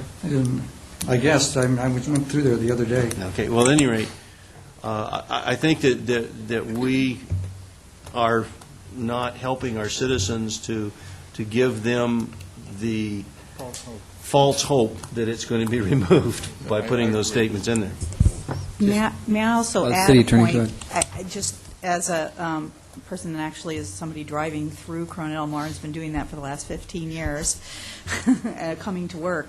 The thing that changed with the toll road is not, the only people that are driving through Corona Del Mar in the morning coming north are the people that are avoiding the $4.50 toll road at the main part. So what they're doing is they're getting off at El Toro Road, coming down the canyon, and then going north on Coast Highway. That's the only real diversion. And then on the other way, I think most people are going and getting off at Newport Coast and paying the $1.50. But it's the higher center one that I don't think is ever going to go away. At El Toro Road. Well, it's the main center one that isn't an off ramp. It's that main. It's between off ramps. Yeah, the one at the peak, and I think that's up to $4.50 now. And so a lot of people get off because Laguna Canyon has gotten really, really bad. I mean, just going and coming in both directions. And that's that El Toro off ramp there off the 73 that is a lot cheaper than the $4.50. And so a lot of people at least come up from the south, get off there, and then come up Coast Highway and go through Corona Del Mar. So is this leading that we should have a toll on the Coast Highway and then divert all the speed and compete with the toll booth and kind of go? Yes, and then they can pay $4.50 on Coast Highway or $4.50 on the Coast. John, there is something about that lawsuit, though, going on Newport Coast right now, and the fact that this property underneath that toll road was sort of confiscated without proper payment, and that has not been settled. And one of the possible settlements was that the toll would be removed at the at Newport Coast Road. Mr. Webb? That's real interesting because I don't think the Transportation Corridor Agency has heard anything about that, and it's going to be really interesting to see when the county does its accounting, how that's taken into consideration, because at any rate, it was paid for by the Irvine Company in the Pelican Hill Road construction because that development went ahead of time with the full understanding that that roadway would be a part of the corridor later on.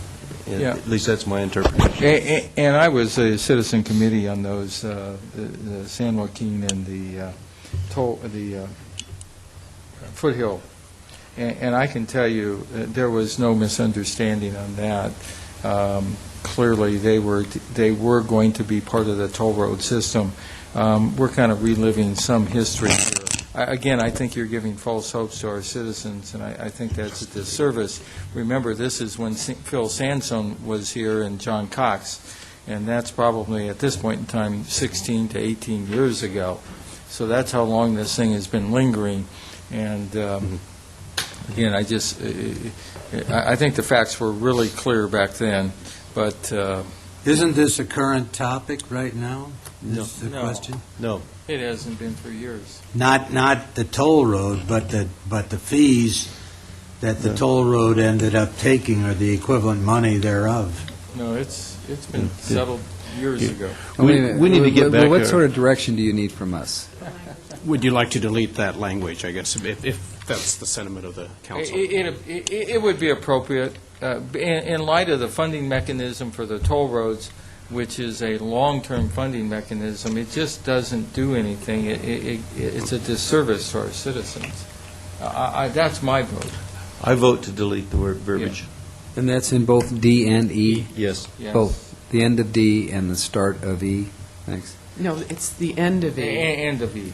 The start of E is the other issue. This was the Planning Commission's solution to Right, Goldenrod. that's right. They were not at all comfortable That's right. with setting a level That's of fine. service That's F good. That's anywhere fine. in the community, and thought that the better way to deal with that was to remove this intersection from the TPO, which is the only reason that it's one that we study and set a Very standard creative. for. And I should indicate also for the council's consideration that the commission felt that if the fallback and the default was F, that they didn't want it to be an unending F in terms of the ratio, volume to capacity ratio at the intersection. If you know, most of the other categories, A, B, C, and D, have a low and a high end. It's from X to Y in terms of the volume to capacity ratio. And F, however, starts at a number and then runs on without an end, in theory, to F. So and I would defer to the traffic consultant to define this if that's the request of the council, but the Commission suggested establishing a limit of 1.10 as the ultimate volume to capacity ratio as to how far F would go. I noticed Councilman Member Webb That's in the document. I bet you it's buried, but that's great. That was Mr. Tucker. Mr. Eaton had the original idea. Okay. And Mr. Tucker had the limit. That's fine. That's 10% beyond gridlock. I understand. Mr. Nichols? The thing I would like to have appraised is that I believe with a minor amount of restriping and minor amount of cost, and I've checked this out with the highway department, and they don't disagree at this point. You could have 3 lanes in either direction on Coast Highway, all 10 foot 8 inches wide. I presented that, and there is nobody rebutting that. That would allow traffic in the morning rush in each direction to be done. We would allow a right-hand lane big enough to get the bus over. I think it's appropriate to have that studied and approach that. This is the only area throughout Corona Del Mar, throughout the whole of Newport Beach on Coast Highway, where this is a 4-lane road and designated as such. And it is in violation of what we said we would do in trying to show how you would get to the lower loss value. I have a question. So what happens when you get there? You're at 1.1 and they're still streaming in from Laguna Beach, goes to 1.2. And we got a new G, something that's never been defined in history. Then we have to Actually, revisit Caltrans has up to what's called triple F now, or quadruple, 4F. But that was an unanswered question last I- night, I think, from the same chair. That was not answered. There was no response to that. So why would we want to put on this kind of a limit? I believe it would Maybe actually but- fall into the same category as passing the threshold from level of service D Right. to level of service E under today's conditions for purpose of any environmental study or traffic analysis that would be conducted. It's just that that threshold point is no longer .90, it's now 1.10. And then the same exact consequences in terms of statements of overriding considerations would be required if the action wanted to be taken by the council to approve a project. Same actions, different threshold. So its relevance would be in terms of a project approval? That would be one case that comes to mind. Okay, thank you. And again, as Ms. Wood pointed out to me, this was really from the original language, which was not language written well.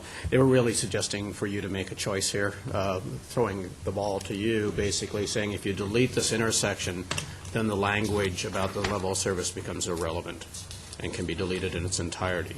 So the question, I think, before the council is, do you want to delete the intersection and then amend the TPO accordingly, ultimately, or however, if you do not recommend to delete this from the list for the purposes of the TPO, then to keep and maintain the language. Does the fact that there's 3 coffee shops on that corner have anything to do with the LOS? Stop it from getting out. It potentially could, because it does add pedestrian traffic, and pedestrian traffic is not, but let's put it this way, pedestrian traffic is not taking into consideration in your calculations of your level of service, so that it adds congestion, but it's not calculated. A lot of hyper people around that intersection. There is a city. Well, they cross faster. So Where do we go with this? You're asking the council to, do we want to do the 1.1 or just delete the Or intersection? just delete Goldenrod. I would vote for deleting the intersection. I'm fine with that. Nichols, it's square. You're not for that. Okay. Mr. Selich?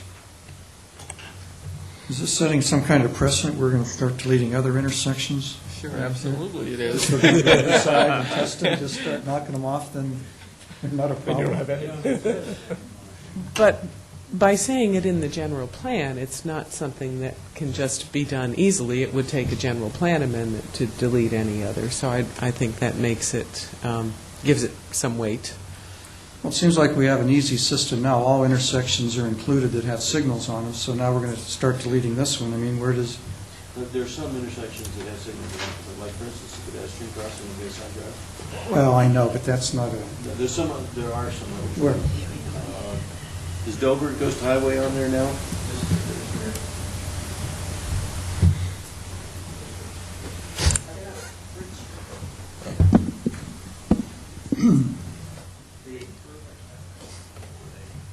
Okay, here we go.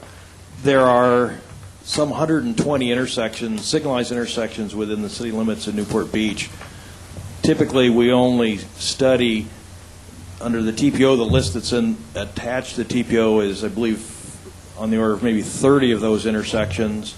And even in this study, we've boiled that down to we've reported data on 62 intersections, because a lot of them are signalized or very minor. And an example would be San Miguel. the ones along San Miguel. Thank you, perfect example. That are minor. They're level of service A or B today, and they probably will be forever. So we've never included them. I don't know the exact derivation of the list that's in the TPO, but it certainly was only a partial list. And could I ask Rich another question? If we did not delete this intersection and set the level of service standard at F, because that's what we honestly think it will be, does that give us problems with congestion management program, Measure M?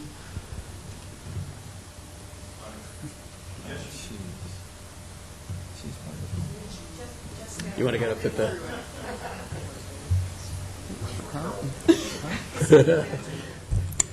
The congestion management plan is a statewide requirement. It is monitored and administered locally by the Orange County Transportation Authority.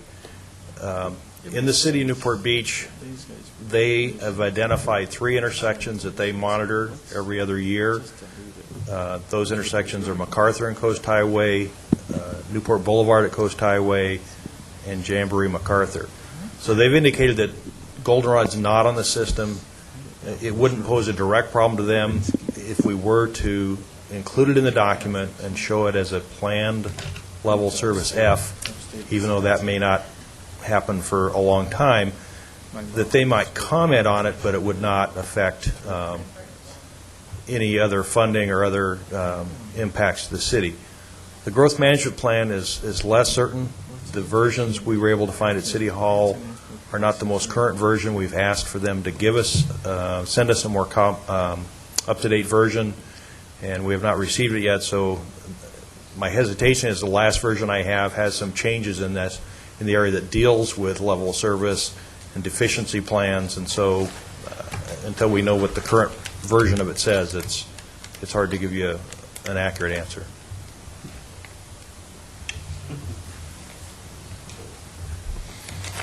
Is that supposed to give us direction? Well, Mr. Selich, you've been through this before. What's your proposal? I think I'm going to vote to leave it in. Leave it in. Okay. Mr. Nichols, we're leaving it in? Okay. Under level service F, right? Yes. I will defer to Mr. Nichols because it's his district. Thank you. So 1, 2, 3, 4? Is that 4? We'll leave it in.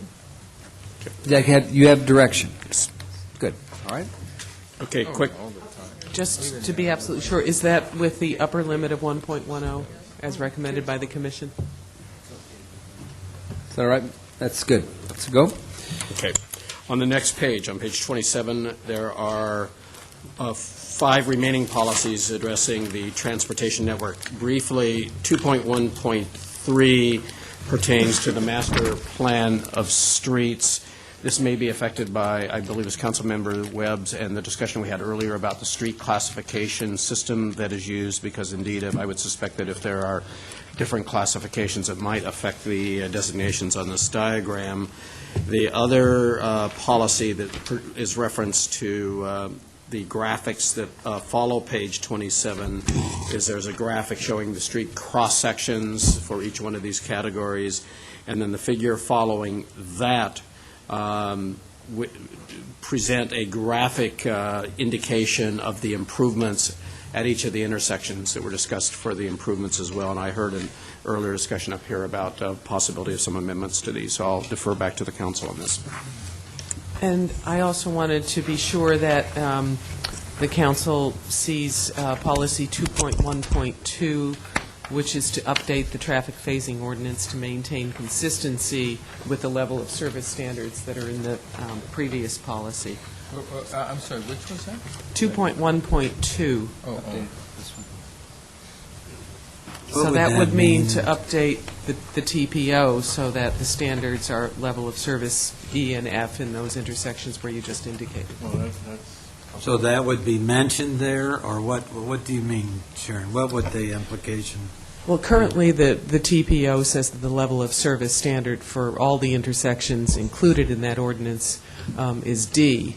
And so since we're saying that the general plan will now be setting a different level of service standard for a few intersections in the community where we know we cannot achieve D, we were suggesting that you also update the traffic phasing ordinance to be consistent. But that isn't absolutely necessary. That's definitely a policy decision. What that would do is just recognize those sections in the traffic phasing ordinance. But now, my question on that is that's a separate adoption from the general plan, is it not? Yes. So you would be asking to change the traffic phasing ordinance tonight? No, just to adopt a policy saying that that's something we would do as part of our implementation. Of the general plan? Yes. Okay. I would not vote for that. Is that? All right, we have a no on that. What do you need from us? If no other council members oppose that policy, it will stay in. And what's the practical effect of it mechanically? Well, we can't have it both ways, can we? I mean, we just decided to, on the Goldenrod intersection, to designate it F, so if you got to do one or the other. I mean, you got to do one if you do the other, right? Yes. For consistency. To be consistent. For consistency, but if you chose not to make the TPO consistent, then that would mean that, for more projects, there would be a requirement for an override vote by the city council. That's not a zoning ordinance, so it doesn't have to be consistent with the general plan. That's right. I think all the regulatory... But to be fair, I do think it takes a supermajority to override it, does it not, Sharon? It's not just zoning, it's regulatory. Doesn't it take a supermajority to override the TPO? Yes. So I just want you to be aware of that. I think it takes 5 out of 7 or 6 out of 7. 5. Yeah, I think, I believe actually just technically, I believe any regulatory document, including all ordinances, have to be consistent with the general plan. So it's a defaults to that. Your CIP has to be consistent with your general plan, et cetera. There's a whole list of things under state law. It's more than zoning. But the way you worded this was that you would, that this would require us, or that we are also requiring that this statement be put in the TPO, right? These level of service standards. That they would be just listed as part of the TPO? Yes. Or that they would be exempted from the TPO? No, not exempted from the TPO, but the new level of service standard for these intersections would be put into the TPO. Well, when you put them into the TPO as called out, doesn't that mean that you're exempting them from? No. So then automatically the TPO would require a vote of them, would they not then? No, there would be a requirement for a traffic study, And if there were impacts at the levels called out in the traffic phasing ordinance, then there would have to be improvements to, for instance, the intersections that have the level of service standard of E. They would have to make improvements and provide mitigation to achieve the level of service E. And/or it would come back to the council and have to have the Yes. Okay, I'm for that. I mean, I don't know how to put that as an ordinance, but Well, just you have to support 2.1.2. I support 2.1.2. Thank you. Okay. Swayed him. All right. He convinced himself. I just want to let you know. Well, I think it was explained that what the, how it all, what the end game is here. Okay. Do I have the support of some other All of guys? us, you're unanimous. Okay, thank you It's- very much. All right, what's next? It's a super majority. I guess for the council, are there any changes, the suggestions vis-à-vis the three diagrams, the one following page 27, 28, or 29? And again, I believe if for consistency with Councilmember Webb, there might be some modifications inherent to meet your direction vis-à-vis the designations on the roadway classification systems, if I understood the council member's direction. And I think there are some errors that still need to be corrected on that. I see at least 9 errors in the circulation element based on what is on in the books today, unless we are planning on making some changes which would involve going to the county and requesting that those changes be considered and working through the county's process and environmental documentation. So I would recommend that we try to keep our circulation element as close as we can to what is on the books today, unless we feel there is a significant change needed. And from what I see, I don't think there are any changes as long as we make it consistent. And I would be glad to work with the staff on trying to perhaps use some of my past history and help them out on that. There are absolutely changes that are shown on this map and are intentional. For instance, the recommendation to downsize Jamboree Road from, I believe it's East Bluff Ford Road, back to the point at University, or actually back to the south of Bristol. It was shown on the old plan as a major augmented northerly of Ford Road up to Bristol, I believe, which would allow 8 lanes at several different intersections. In that case, I believe the Orange County Master Plan of Arterial Highways shows that as an 8-lane principle currently, and we have already an existing discrepancy. I can investigate that and make sure that I'm not misspeaking. I don't think that they did, but I could be wrong on that one. Don, aren't you talking about an augmented intersection, though, that narrows down again? What I was talking about is what is actually shown in our current circulation element. But we actually built an augmented intersection, did we not? We have built augmented intersections in several different locations. So However, there was, in the layout for that section of Jamboree, there was a consideration that there would be some long tapers. So basically, the intersection would be shown as this, but the roadway would be as I don't know. Okay, we won't get into, our map doesn't get into intersections. I would only comment, Mr. Mayor, that the one that's just been discussed about the Jamboree Road one was one that was brought up numerous times during the visioning process by the people in East Bluff, that they wanted that downgraded, and they were pretty much promised by Councilman Adams when he was here that that would happen. We did preliminary studies early on in the process to verify that the traffic volumes would support that reduction. So, as Carlton indicated, we did make some changes consciously. There may be others that were unconscious or that haven't caught our attention. We'd be certainly happy to work with Mr. Webb to resolve those. But I think, at least in that one situation, it did make sense, and it did go with the process that's led up to the point we're at tonight. We're downgrading Jamboree at that point.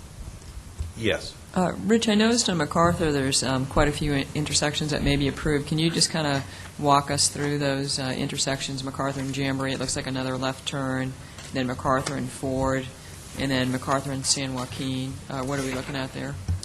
I would start with the Jamboree MacArthur one, and while we've identified 2 improvements there a fourth eastbound, which is really northbound on Jamboree lane, and a third westbound, or what would be more commonly considered maybe southbound Jamboree on MacArthur. In addition to having identified those through the Borders Committee process with the City of Irvine, we've hired a consulting firm to look at several options at that intersection to see which one is most productive. That's one of them. There have been a couple versions of grade separations that have been identified, and that committee is looking at those. That contract was just given to, and the work is underway on the analysis.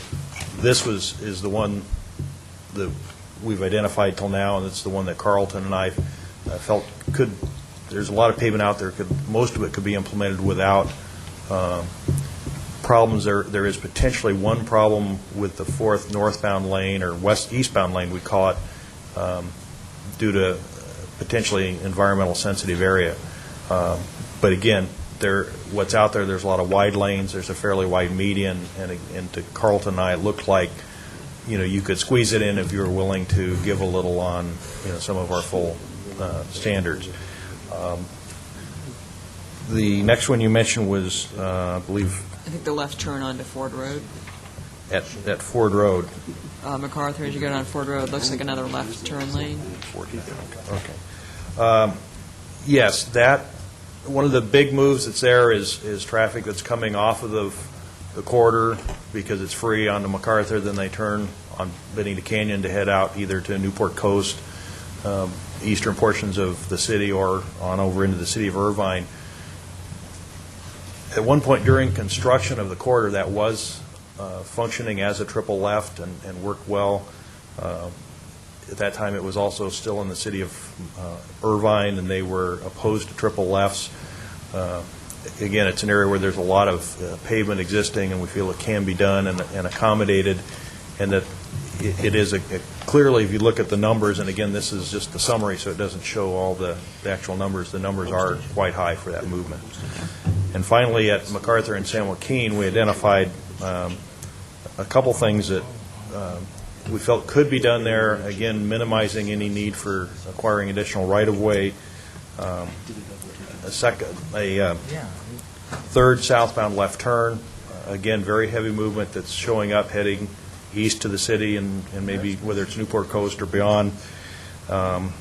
Again, there's a fairly wide median, there's wide sidewalks, and those are some of the things we considered. On San Joaquin, again, there's currently a double left. In the afternoon, a triple left would make that function more smoothly. And finally, on the northbound side, we looked at that you could remove the existing northbound right turn lane and convert that to a through lane and gain benefit from doing that. So those were the items that we looked at. Again, these are all very, I'll say they're conceptual, but again, Carlton and I, as he indicated, did go out, walk the intersections, pace off distances, view alignments, and try to give it a reasonable review that it would be something we could do without major obstacles down the road, because we didn't want to recommend mitigations at this point that we felt were clearly going to be impossible or extremely difficult down the road.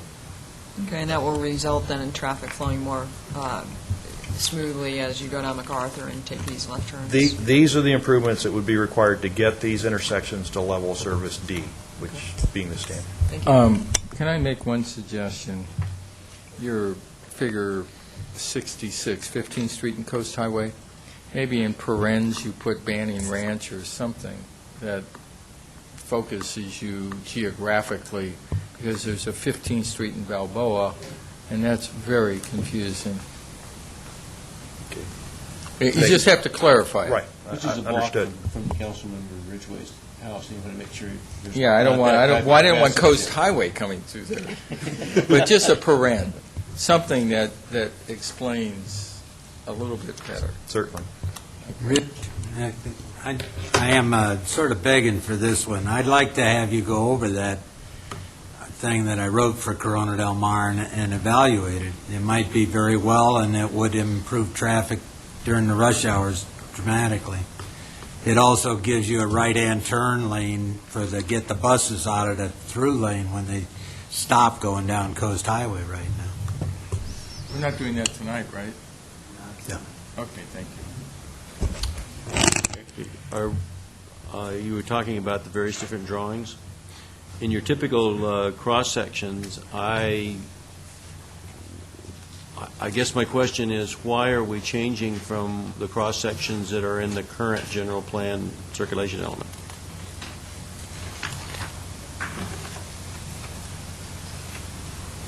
In response to the earlier commentary we've heard, we're going to update that exhibit to show a range of widths that corresponds to the standard to the augmented cross-section that is consistent with the 1996 circulation element. Great.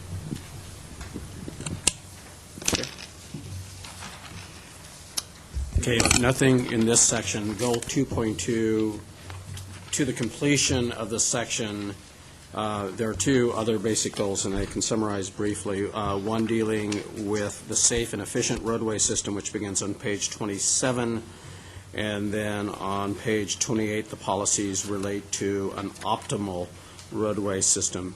The only change by the commission in this section was on policy 2.3.1 to specifically identify Mariner's Mile section segment of Coast Highway as being the location in which the improvement would occur, and so that it would not be inferred that the acquisition was improvement for change of width along the entirety of the length through the city. So it was a technical change.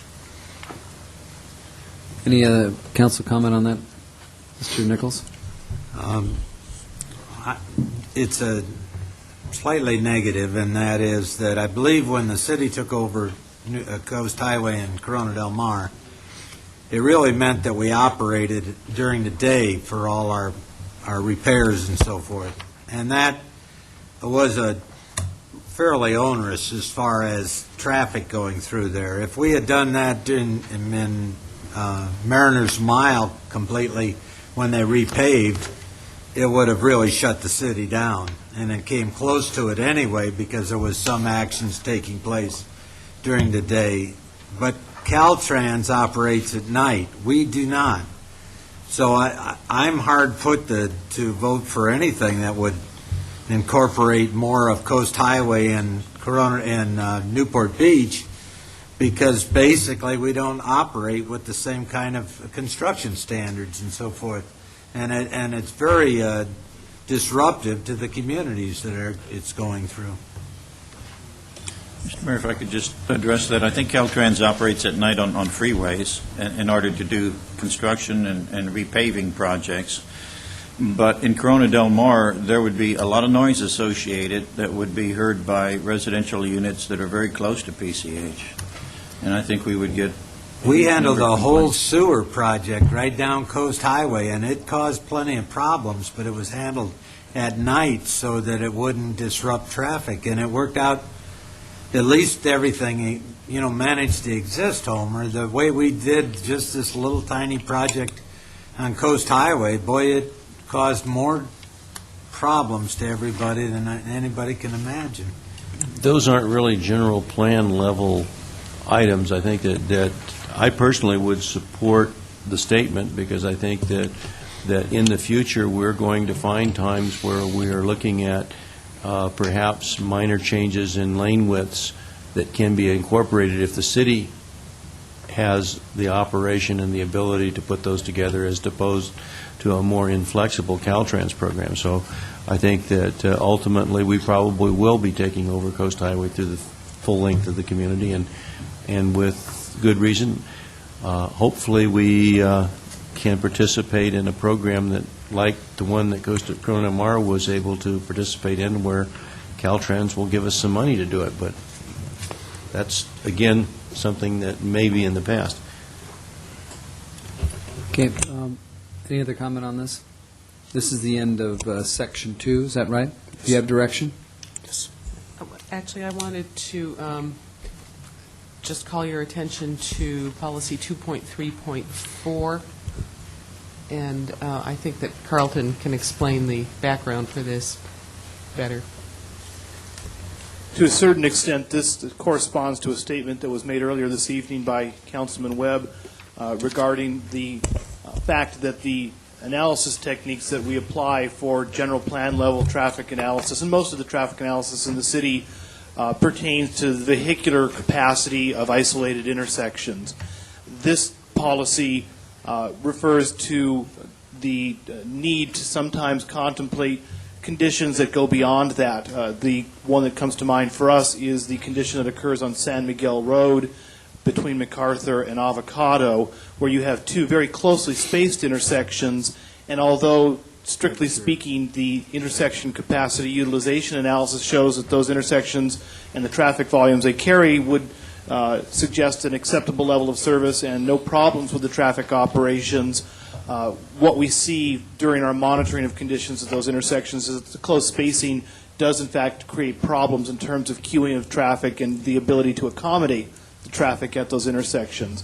This policy is essentially giving the city decision makers the ability to recognize those kinds of specialized circumstances and pursue additional improvements as necessary to improve the traffic flow in those areas.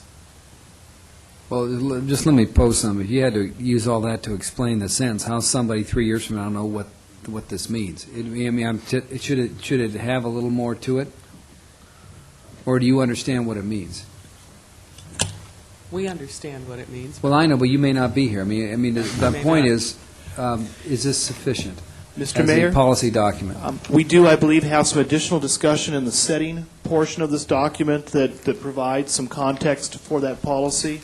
Let me see if I can find that language and track it down. No, the point is, if you have to find it, and you have to explain it 5 years from now, no one's going to know what this means at all, and we're going to be throwing our hands up. So is there a way we can add a couple words in here to make it a little more? Okay, I'd like to point out that the wording that was used in the existing circulation element says that at signalized street intersections, heavy turning movements may require the addition of extra turning lanes in excess of classification width shown. And I think that doesn't fully take into consideration the scenario that Carlton mentioned, which would have two intersections too close together that might require some additional lanes. But I think that using wording like that with a slight expansion could also help explain it. We'll work on that language. Okay. All right. Any other comment here? You have direction enough? Okay. Time for public comment on Section 2. Don't rush down here and trip on each other. Okay. I'm going to close Chapter 2. Move on to Chapter 3. 3.0. The next chapter addresses regional transportation systems, the connections with the regional transportation systems, including the appropriate agencies, regional programs such as congestion management programs, et cetera. Let me indicate a couple of changes here, one of which is affected by the prior council action tonight. Policy 3.1.5 originally suggested a policy for the city to be a strong advocate of that bridge that was raised as a question, the 19th Street Bridge. The advocacy position was originally written as a response to recognition of the concerns about the traffics and the improvements that would be required if the 19th Street Bridge were not constructed. The GPAC, I believe the blue is the GPAC here, wanted to leave it open to other potential solutions to the 19th Street Bridge per se. I'm not sure what those would be, and maybe Carlton could elaborate upon that, but they wanted to leave it open that it would, while advocating for the 19th Street Bridge, you would also allow for the exploration of other alternatives that would achieve the same ends. Woody, let me stop you there for 1 second. We've all been on this, or some of us have been on this for years. The only alternative to the 19th Street Bridge is widening Pacific Coast Highway, basically from the Santa Ana River to the Arches, and then ultimately the Arches over to Dover. That's it. Now, doing that is inconsistent with a policy earlier where we said we wouldn't encourage building roads for outside traffic. So we have a built-in inconsistency. I just want to let you know, and that is a problem with even stating this. Other than the 19th Street Bridge, which really takes that regional traffic and re-diverts it or distributes it elsewhere. But the only solution is for us to improve our roads, which is... And I think the Planning Commission deleted that language that GPAC had added. At I least thought those so, are my too. notes from last night. I thought so. That's what I thought I heard. You know, right now they're examining that bridge again, along with the Garfield-Geisler Bridge, and I've been attending the meetings as they've been occurring, and I'd hate to see, I'd hate to go in there with a weakened position that says, well, maybe it's not so critical for us. So, Well, if I could suggest, just a real quick aside, if you can separate the Garfield-Geisler Bridge from the 19th Street Bridge, you'll have more traction, period.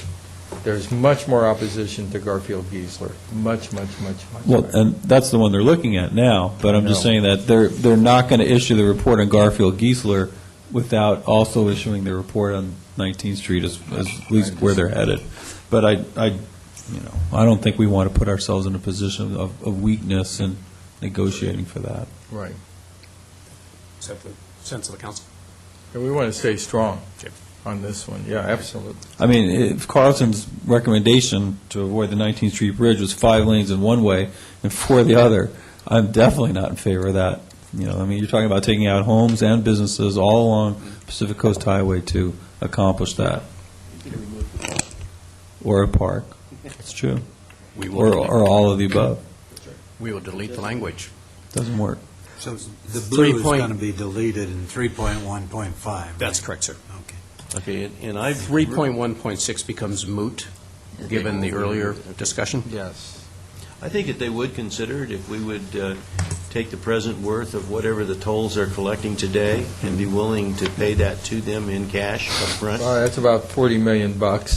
I don't think we can afford it. Is that think city so. policy here? I'd say it's at least that. 1.7, 3.1.7. You have direction on this?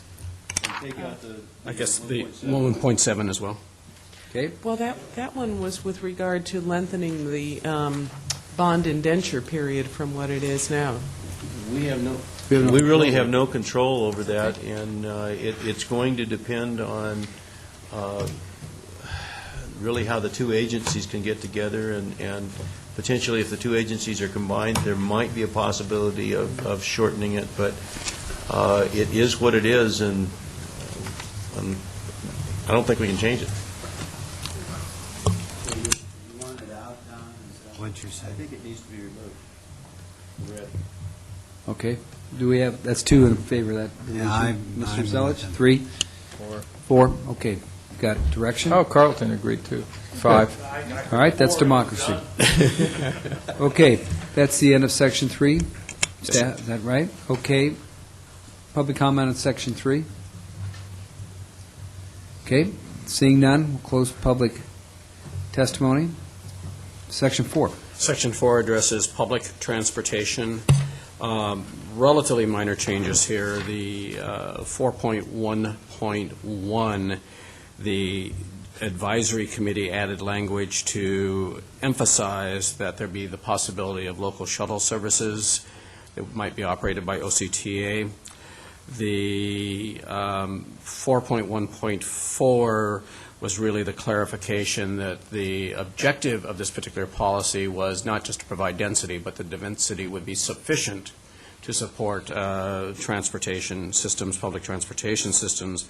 And then 4.1.7 dealt with the fact that transportation for students is also an issue within the community. And while it originally deferred to public transportation systems, also was the notion that the school districts themselves provide for transportation for the students. So the wording changes were to monitor the demand not only for just public transportation for students, but indeed the school districts as well, and specified when we talked about public, folks recognized that the university is part of the public school system and probably wasn't appropriate to have to address that level. So the K-12 level was incorporated, as well as to advocate for improvements in those systems to support the needs of transportation for students. Maybe we could encourage the parents of the kids to take buses, if we redesign the buses to look like a Mercedes-Benz. That's a good idea. Why Mercedes bus? Okay, BMW. Or a Hummer. Or a Hummer. There you go. You know, the kids would like that. I think they would. When we say advocate for improvements, improvements of what? Improvements of the public bus system? Doesn't say. Improvements of, Services. Public transportation. Well, public transportation, I would assume. public transportation to serve students? I guess that I'm confused. Yeah, that's a good point. You know, this policy, I think, It's become awkward. should focus on students, because 4.1.1 and some of the others The parents of talk the students. generally about public transportation for the general population, so we can change this to focus on students only. If I might add just a observation, I think that the policy originally started out focusing on university-level students and public transportation, and has been modified through this process to actually completely change to a public transportation and an elementary through 12 emphasis here. Hence why it's awkward. Well, what about, for instance, Lake Queen of Angels? One of the things that's been tallied about is to have busing of students to that site from an off-site location, like the main library, rather than to impose congestion on an already congested area. Is that what this would apply to? Well, it says school district, so with that language, it probably wouldn't, but we Isn't that a case in point where that's being looked at as a mitigation measure? I know it's been bandied about. But And would so this be? we can just make this refer to students K through 12, whether they're in a public or a private Or school. private, all students. It's fine. I mean, isn't that the idea? Yeah, I think that's better.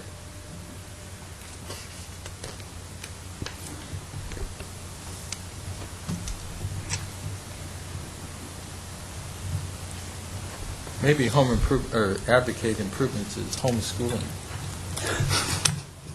Advocate for homeschooling. Okay, I'm just. Well, it's also talking about staggering of hours of school starting and all that. I mean, it's much more involved than Broader just than just transportation. I mean, it transportation. has to do with reducing the load at peak times. All right. Do you have direction? Yes, Okay. End of section 4. into section 4. Public comments open. Closed. Okay. Section 5. Section 5 was originally a section entitled Trails, but has been brought in to refer to a whole series of different alternatives to vehicle transportation, be it private vehicle or public vehicle systems, and addresses such items as trails, bicycle lanes, equestrian trails, et cetera. You will see also on page 32 waterfront walkways that have been discussed, et cetera. And so it's a whole gamut. At the very end of this section on page 32, you will see where the marine-related water policies have been incorporated intact from the other section. The first policy, however, was reworded slightly to become a goal of the section, with the other policies supporting that as well. You'll also see the graphic following page 32 is the network of bicycle and equestrian trails, both existing and proposed. I have a question for you. I noticed the language for bike trails and so on is proposed, but for the equestrian trail, it's potential, which actually might be better because there's some controversy as to where those trails ought to go or not go. Potential for both? No, I think potential is good for the equestrian one. It would seem to mean something less than proposed. Yes.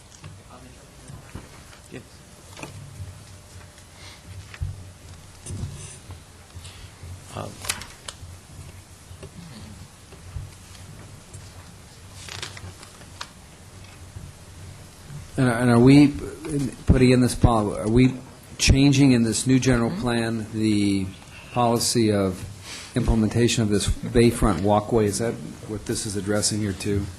Yes. And is that new in this general plan versus what we have now? I believe it is.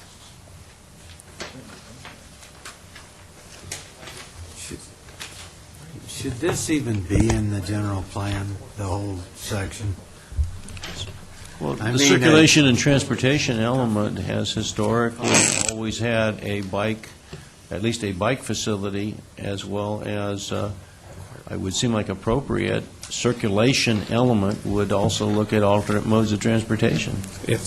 All these topics are included in the state guidelines for Well, circulation elements. The bike element, for example, that's a major danger in CDM, along Coast Highway. The bicyclists are the ones that are the most likely to get killed. A lot of these, I hate to say it, but most of them are a waste of money because the number of people that use them relative to the amount of money spent on them is very, very high, and I'm happy to see people put them in, but I'm not sure that this should be a general policy of our general plan. Are we to the drawing yet? Under trail system? Can I work with your staff on that, too? Because I think any relationship between what is out there and anticipated in this map are mainly fictional. The other thing that I forgot to mention on the circulation element, I think that when we show maps such as this and cut all of our trail systems off at the city boundaries, we're doing a disservice because you don't have any idea what it's connecting to.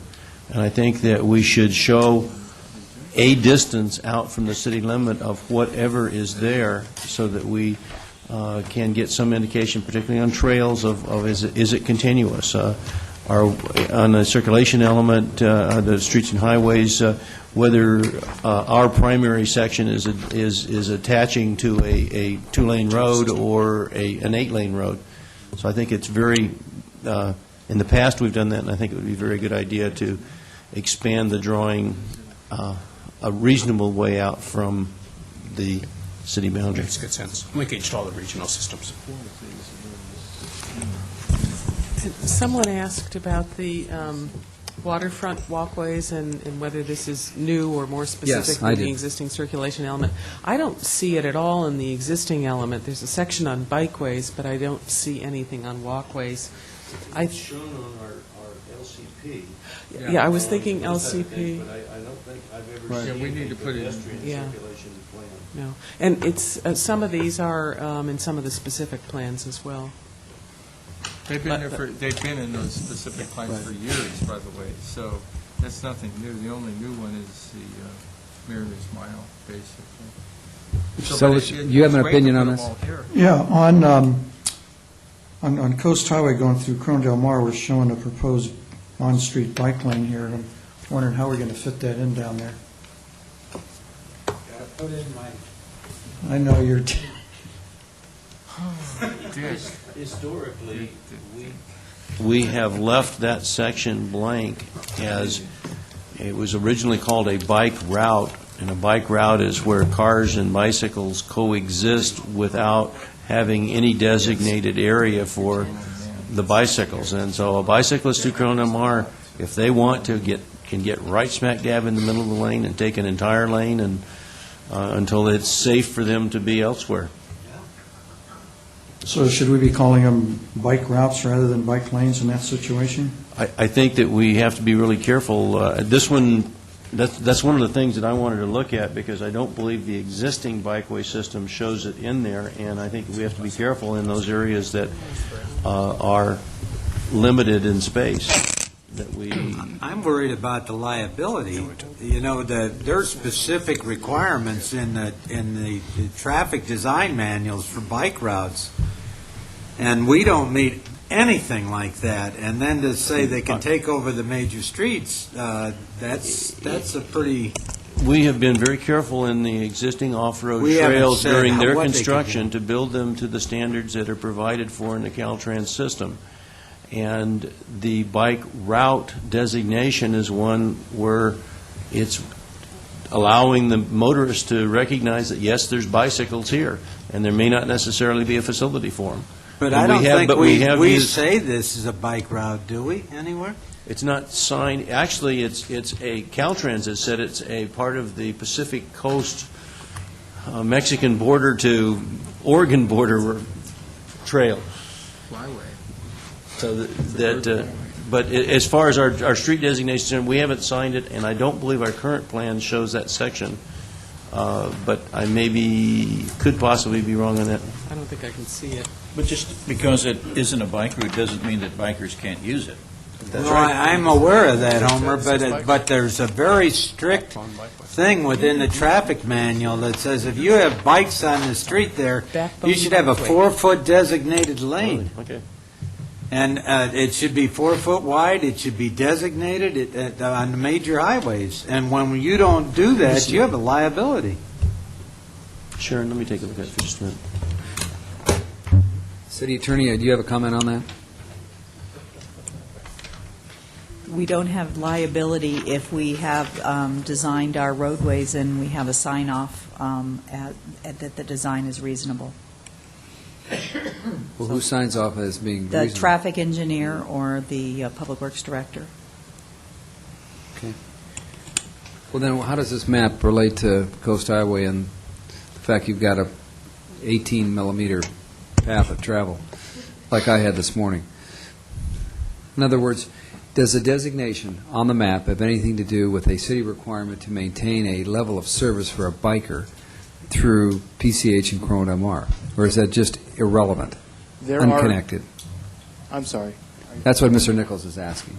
There are various designations and classifications of bike routes ranging from a Class 1 off-street bike route that have very specific design standards for width and clearances to signs on the side of the path, et cetera, ranging from a very high-quality facility like that down to a Class 3 bike route, which is designated simply by signage and is intended to allow the motorist to be aware that this is a route that bicyclists are allowed to use and are, in fact, expected to share the roadway right-of-way with the vehicular traffic, with no designation of additional width necessarily being provided for the bicyclists, merely recognizing the presence of bicyclists on the roadway. Well, I mean, and how would you consider CDM, that stretch of PCH there? That would be a Class 3, at most, signed bike route with no further width of any sort provided for Do the we bicyclists. even designate it as a bike route? Do anything. I don't think there's even signs for being a bike route. I think it's do it at your own risk and hope you bypass Hogue on the way out of town. I mean, The existing circulation element calls it out. no, I'm just saying, Mr. Nichols brings a point. Is there something that we're doing to upgrade by putting this a map or a designation here that then forces us to upgrade the on-site I think we're roadway? As I recall, it's not signed as a bicycle route or Class 3 or anything, but the state vehicle code authorizes bicycles to go anywhere cars go. No, but this So is our they can general plan. ride in the lane. Does it have to be, is there any reason to designate as a bike passage in our general plan? Well, the best we could designate it as, I think, is a Class 3, so it's a question of whether we want to do that or see if there's an alternate route, such as Fifth Avenue, which is the only place I'll ride. My only comment is that there's a lot of material on bicycles in the code, and they pretty well give a set of standards, like the standards for a person that has to have wheelchair access and things like that. And when you don't follow those standards at all, then you're liable, or it's your thing in court to have to show why. But I think that goes back to what Carlton was saying about the different classes, and the Class 3 is just signed. But we don't say we're a Class 3. We don't say anything. Well, We just- I think if we're going to designate that stretch at all as a bikeway, it should be a Class 3. What happens is, that I think that you probably should look at what is in the existing circulation element and the descriptions for bicycles, and perhaps take into consideration some of the verbiage that talks about it. Like, for instance, you mentioned that the that you have a backbone bikeway and a secondary bikeway, are the two systems that are shown on our maps.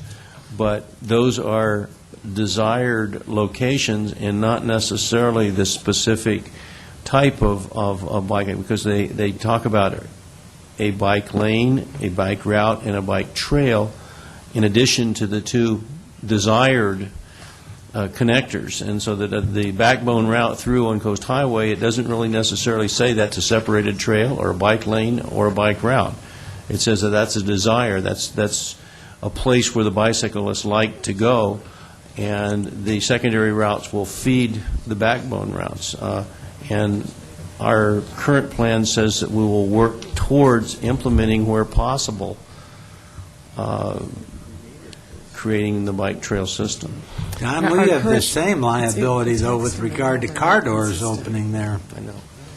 I mean, we have an 8-foot lane, and that's all that's marked, and... Well, okay, we can't, that isn't really what we're discussing tonight. I think what we're really trying to discuss tonight is the policies that we have here, and the details we have to work on later. But I think that we may want to beef up the bike section a little bit. Yes. I've just got one other question on the diagram. We've got a proposed off-street bike route that looks like it goes up through Buck Gully. Upper Buck Gully, is that what I'm looking at there? The yellow line?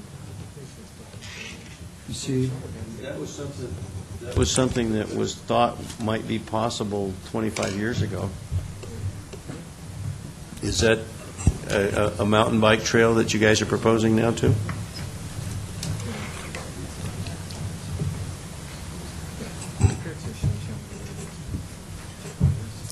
A little background, and I apologize to the council. Some of the errors and issues on this map only came to our attention when Carlton staff tried to take an old, small-scale, black and white drawing and transfer it into an updated color map. And when we saw it, we immediately recognized that trails in the water in the bay and a few other little problems were jumped out, and then as we looked at it, we saw more of these issues. Again, Don's probably the only one that may remember, but this map largely was the outgrowth of a citizen committee who was the Bicycle Trails Committee and wanted bike facilities everywhere possible that they could be done.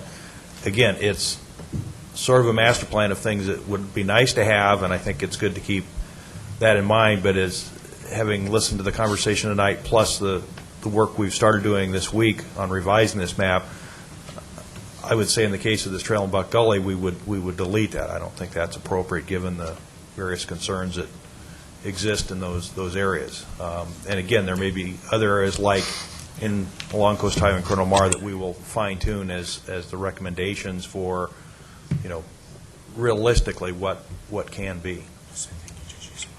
Well, as I read through sections 5.1.6 through 5.1.10, somebody's put a lot of effort in there trying to promote bike safety, and if you ride in this town, I mean, there's very little, I mean, there's areas that you're just fully at risk. I mean, there isn't, we just redid Corona Mar, and there is no bike lane through Corona Mar. And as you ride along Mariner's Mile past the Arches, there isn't any bike lane right in front of John Dominus. I mean, you're just plain at risk, versus what you're saying here, this is going to be our policy. And I'm just wondering, we've thrown a lot of effort trying to say that we're going to promote bike safety, but if you ride in this town, you're really, this is one of the riskiest areas to ride. And I'm not criticizing the city, but I'm saying we've taken a chunk of this policy and been very specific about bike safety, when in fact, in practice, it's been limited that we have provided for that. Because in essence, you'd have to give up street parking, or you'd have to give up a lane of traffic and ever, and there's just not area to do that. So I'm wondering whether this policy is consistent with where the city wants to go in the future. I think we'll consider it, but I think that certainly for what you're saying is true in the older areas of the city where the right-of-way is constrained. The newer roads have been built, MacArthur, Jamboree, and certain parts of Coast Highway. The city has made a conscientious effort to provide bike lanes where we could. No, I'm not talking about that. I'm talking about this Gateway project that we're going to hear about a lot. I mean, we're talking about restriping Coast Highway right at Dover and PCH. we have a bike lane on the Bay Shore side that's going to be narrowed down, maybe eliminated because you're going to shift lanes over to that side. You're going to move the curb on the new development side. Is that going to have a bike lane on it or not? I mean, how does that really weave into what you would do on that significant project that's right before us? In other words, if this is a policy, then do you have minimum bike width standards, bike lane standards that are now going to affect what you're just about to design on that Gateway Mariners project? I mean, I'm just using it as an example. Well, I think it will largely depend on the way the map finally turns out and what category of bike route is shown for the various areas. And the way that Policy 5.1.7 is written, I think it provides for our unique conditions throughout the city, because it says provide for safety of bicyclists, equestrians, and pedestrians by adhering to current national standards and uniform practices. So if all we can accommodate in a location is a Class 3, then we should call it a Class 3.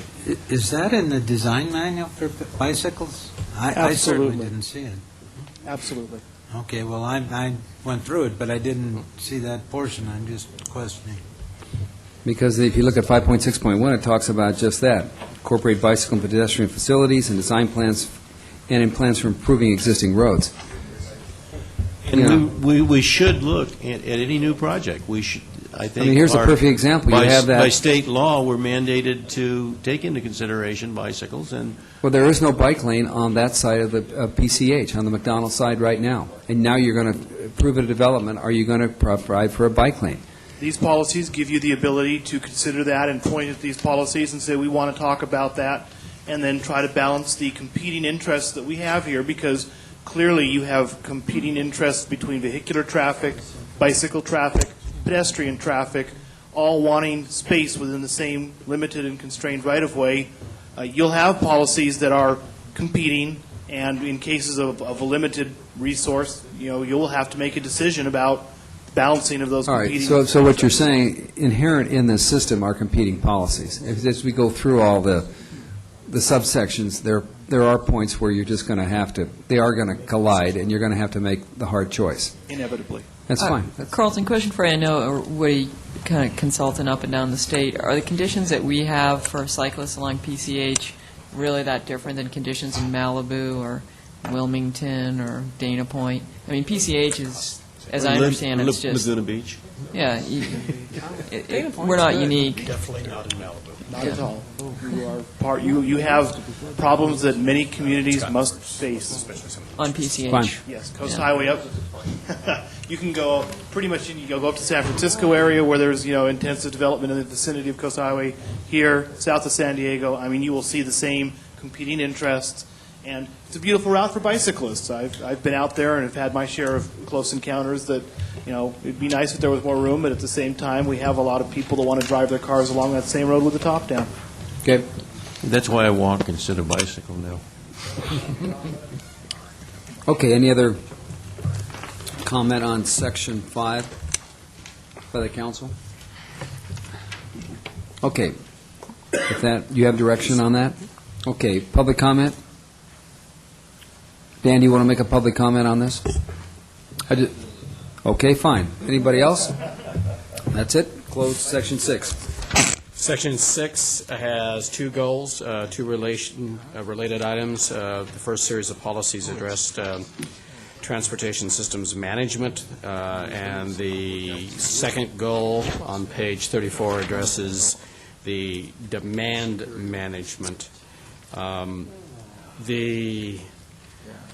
Let me ask you, Yes. 6.2.2, the word, a lot of this stuff is encouraged. This says require. Require new development projects to provide facilities to support alternative modes. And that is already a requirement of our transportation demand management ordinance, and having that ordinance is a requirement of the congestion management program? Yes. Measure M. Okay? Okay. It just And you seemed can see strong, it. it seemed Yeah. a strong worded Which section. is why we added the language commensurate with development type and intensity so that there would be a nexus, and that's consistent with the ordinance as well. There are thresholds in the ordinance. Recognizing that a small coffee shop, for example, probably would not provide that where a bigger project might. I think Big Dave coffee shop. included this one in order to get his shower for the. In the city hall, yes. And we are going to require public water transportation docks These are such as. on all waterfront properties? Yeah. Such as? Such as, and commensurate with Sky's project. Two caveats. Okay. Added by GPEC.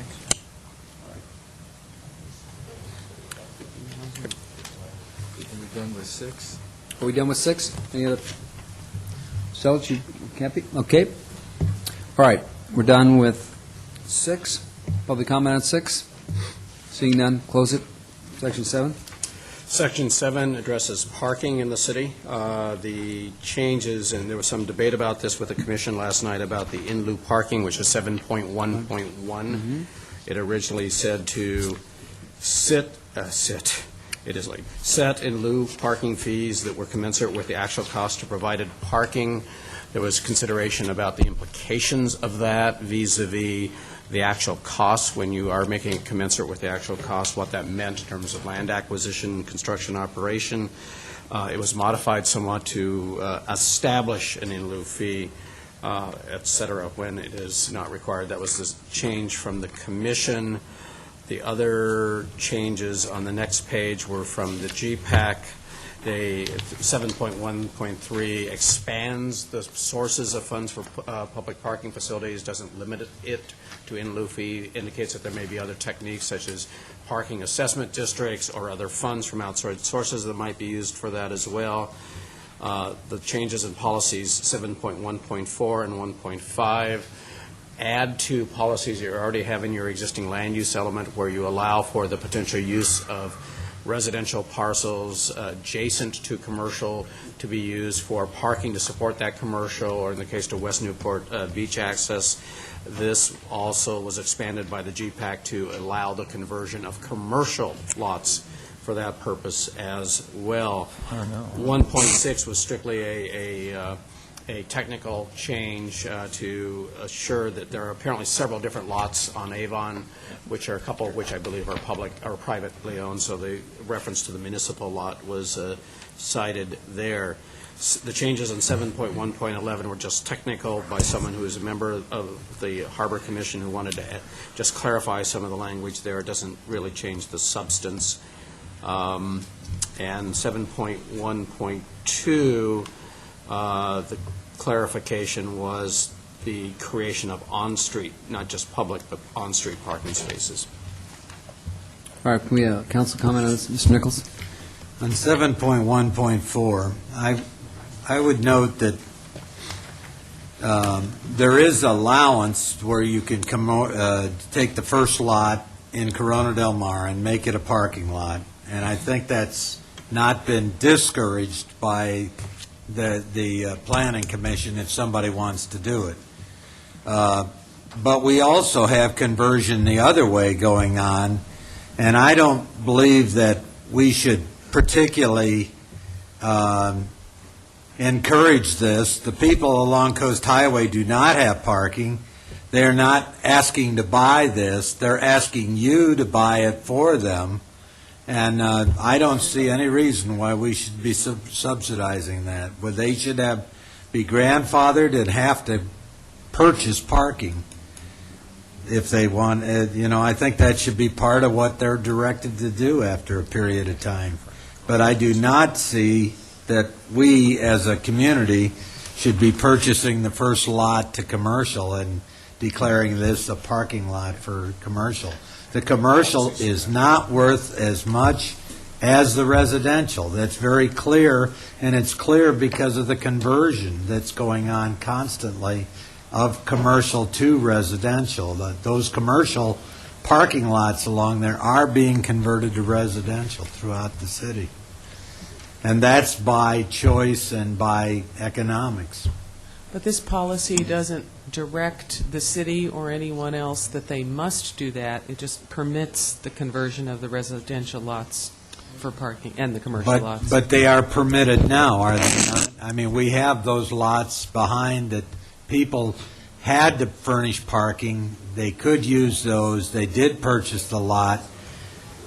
They haven't worked out very well. The reason is that unless the lot's big enough to have a guard, everyone else uses your lot, and then you basically have paid for somebody else's parking lot, and that didn't work out very well. It's too expensive. We have many policies in the general plan that continue current practices, and in fact, we had started drafting them as continue to, and the Planning Commission directed us to just say what we were doing.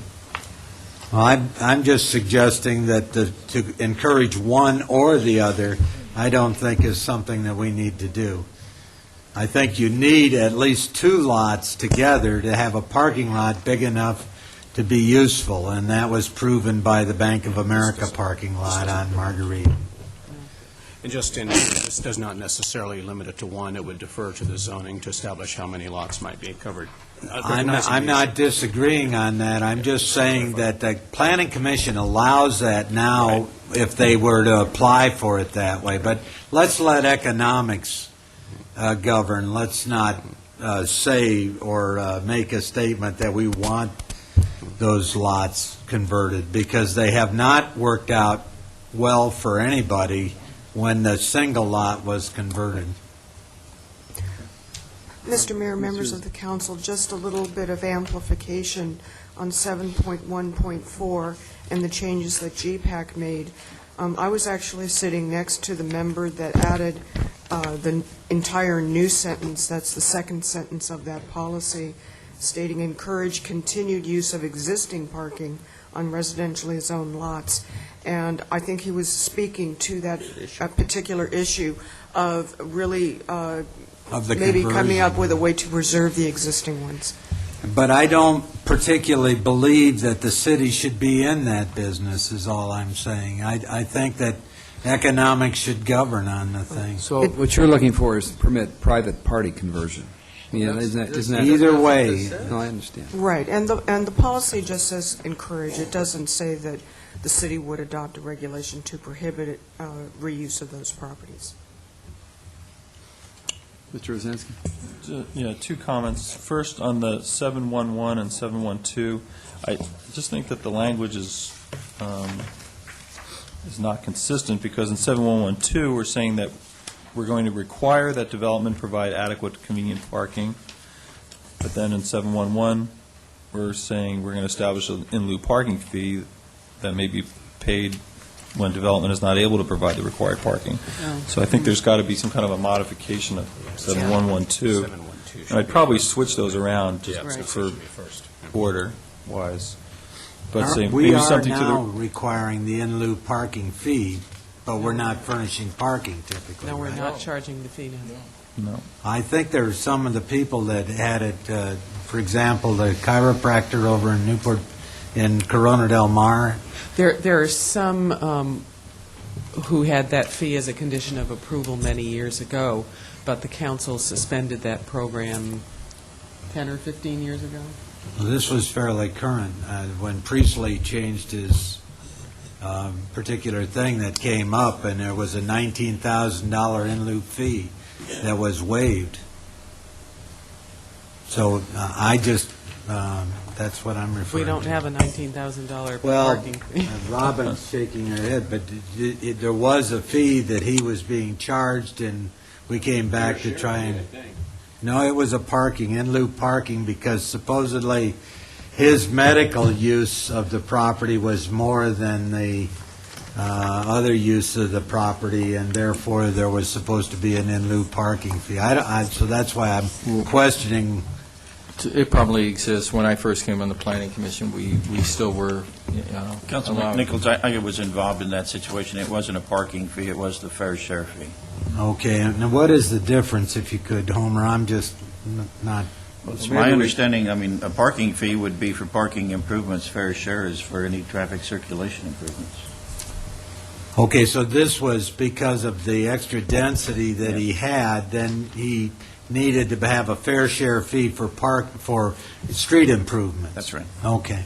Thank you very much. Mr. Rosansky? Yes, and my second comment is on 7.1.5. It's talking about conversion of residential and commercial lots within West Newport for parking for beach use. Can someone expand on that a little bit, where that came from? Because I don't know that the folks in my end of town are looking to provide more beach parking. It's simple as that. I think we provide plenty of beach parking already. And I think if we go back to the work on the land use alternatives and the public workshop, the idea of the possible staging area and including a parking lot at the very western end was for the Orange Coast River Park, more so than for the beach. All right, well, that's, to me, the focus was on the river park. That's one thing. But, you have beach use in here. Do you want to just strike beach use, or should we substitute the park? I'm not even so sure I want to convert residential and commercial lots for parking. I mean, I don't know that we're looking to create parking lots in West Newport.